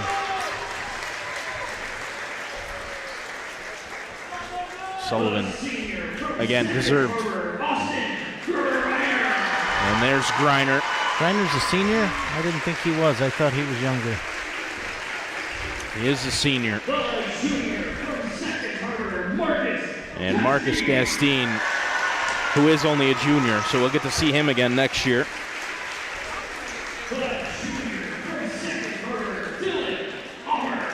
Dylan Aubert from Sackets as well.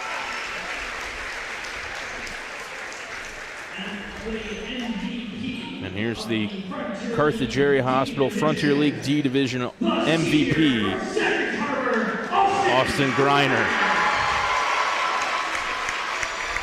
Pretty hard to argue with that. I mean, Greiner, just a terrific player. Never looks like he's under duress on the court, always under control. He's a player. And I don't know what he ended up with at the end of the season, but when we saw them, second game of the year in Copenhagen, I think it might have even been his first bucket of the game Griner scored, and it was his 1,000th career Yep. point. I mean, that was at the beginning of this season. Early in the game. Yep. So pretty deserved Carthage Area Hospital Class D MVP. Austin Griner and Sackets Harbor will win the Frontier League Class D championship here. Got some excited players there. They've worked hard this season. Their season's not over. They've got the pieces to make a pretty good run in sectionals. Well, 19-1 after tonight's win. And you said it. I mean, so dangerous. Not a lot of size, and also not a lot of teams in that D are going to have two players the quality of Sackets. And they've got three. They've got a well-balanced team, but to have two quality players that can create their own scoring opportunities, they're going to be tough for anybody they come play. Should be a pretty high seed. 53-24. Sackets Harbor wins the Class D Frontier League Championship here on NBC Watertown's YouTube channel. Thank you all for joining us. We'll be back here tomorrow for the Girls Frontier League Championships. I believe we start with Class C and then D, and then the big matchup, the A-B final, General Brown and Indian River, who we've seen twice this year already. Two different outcomes. We'll see if they split those games. See if the floor makes a difference. General Brown beat them here, and then I think a week ago, we saw Indian River just shut them down completely. So we'll see what round 3 looks like tomorrow. Excited to see all those games. A couple teams I haven't seen yet, and a couple teams I've seen twice, and it wasn't enough. I'd like to see them again. So it should be a fun afternoon. So we hope you join us for tomorrow's games. For our sponsors, Swish 365, Rennerek and Widrick Auto Sales, the Bob Johnson Auto Group, Buffalo Wild Wings, Drex Subs, Wendy's, and Amco Transmissions, as well as Carthage Area Hospital. The MVP sponsor, Class D MVP Austin Griner, win off tonight. He had an outstanding game, 27 points.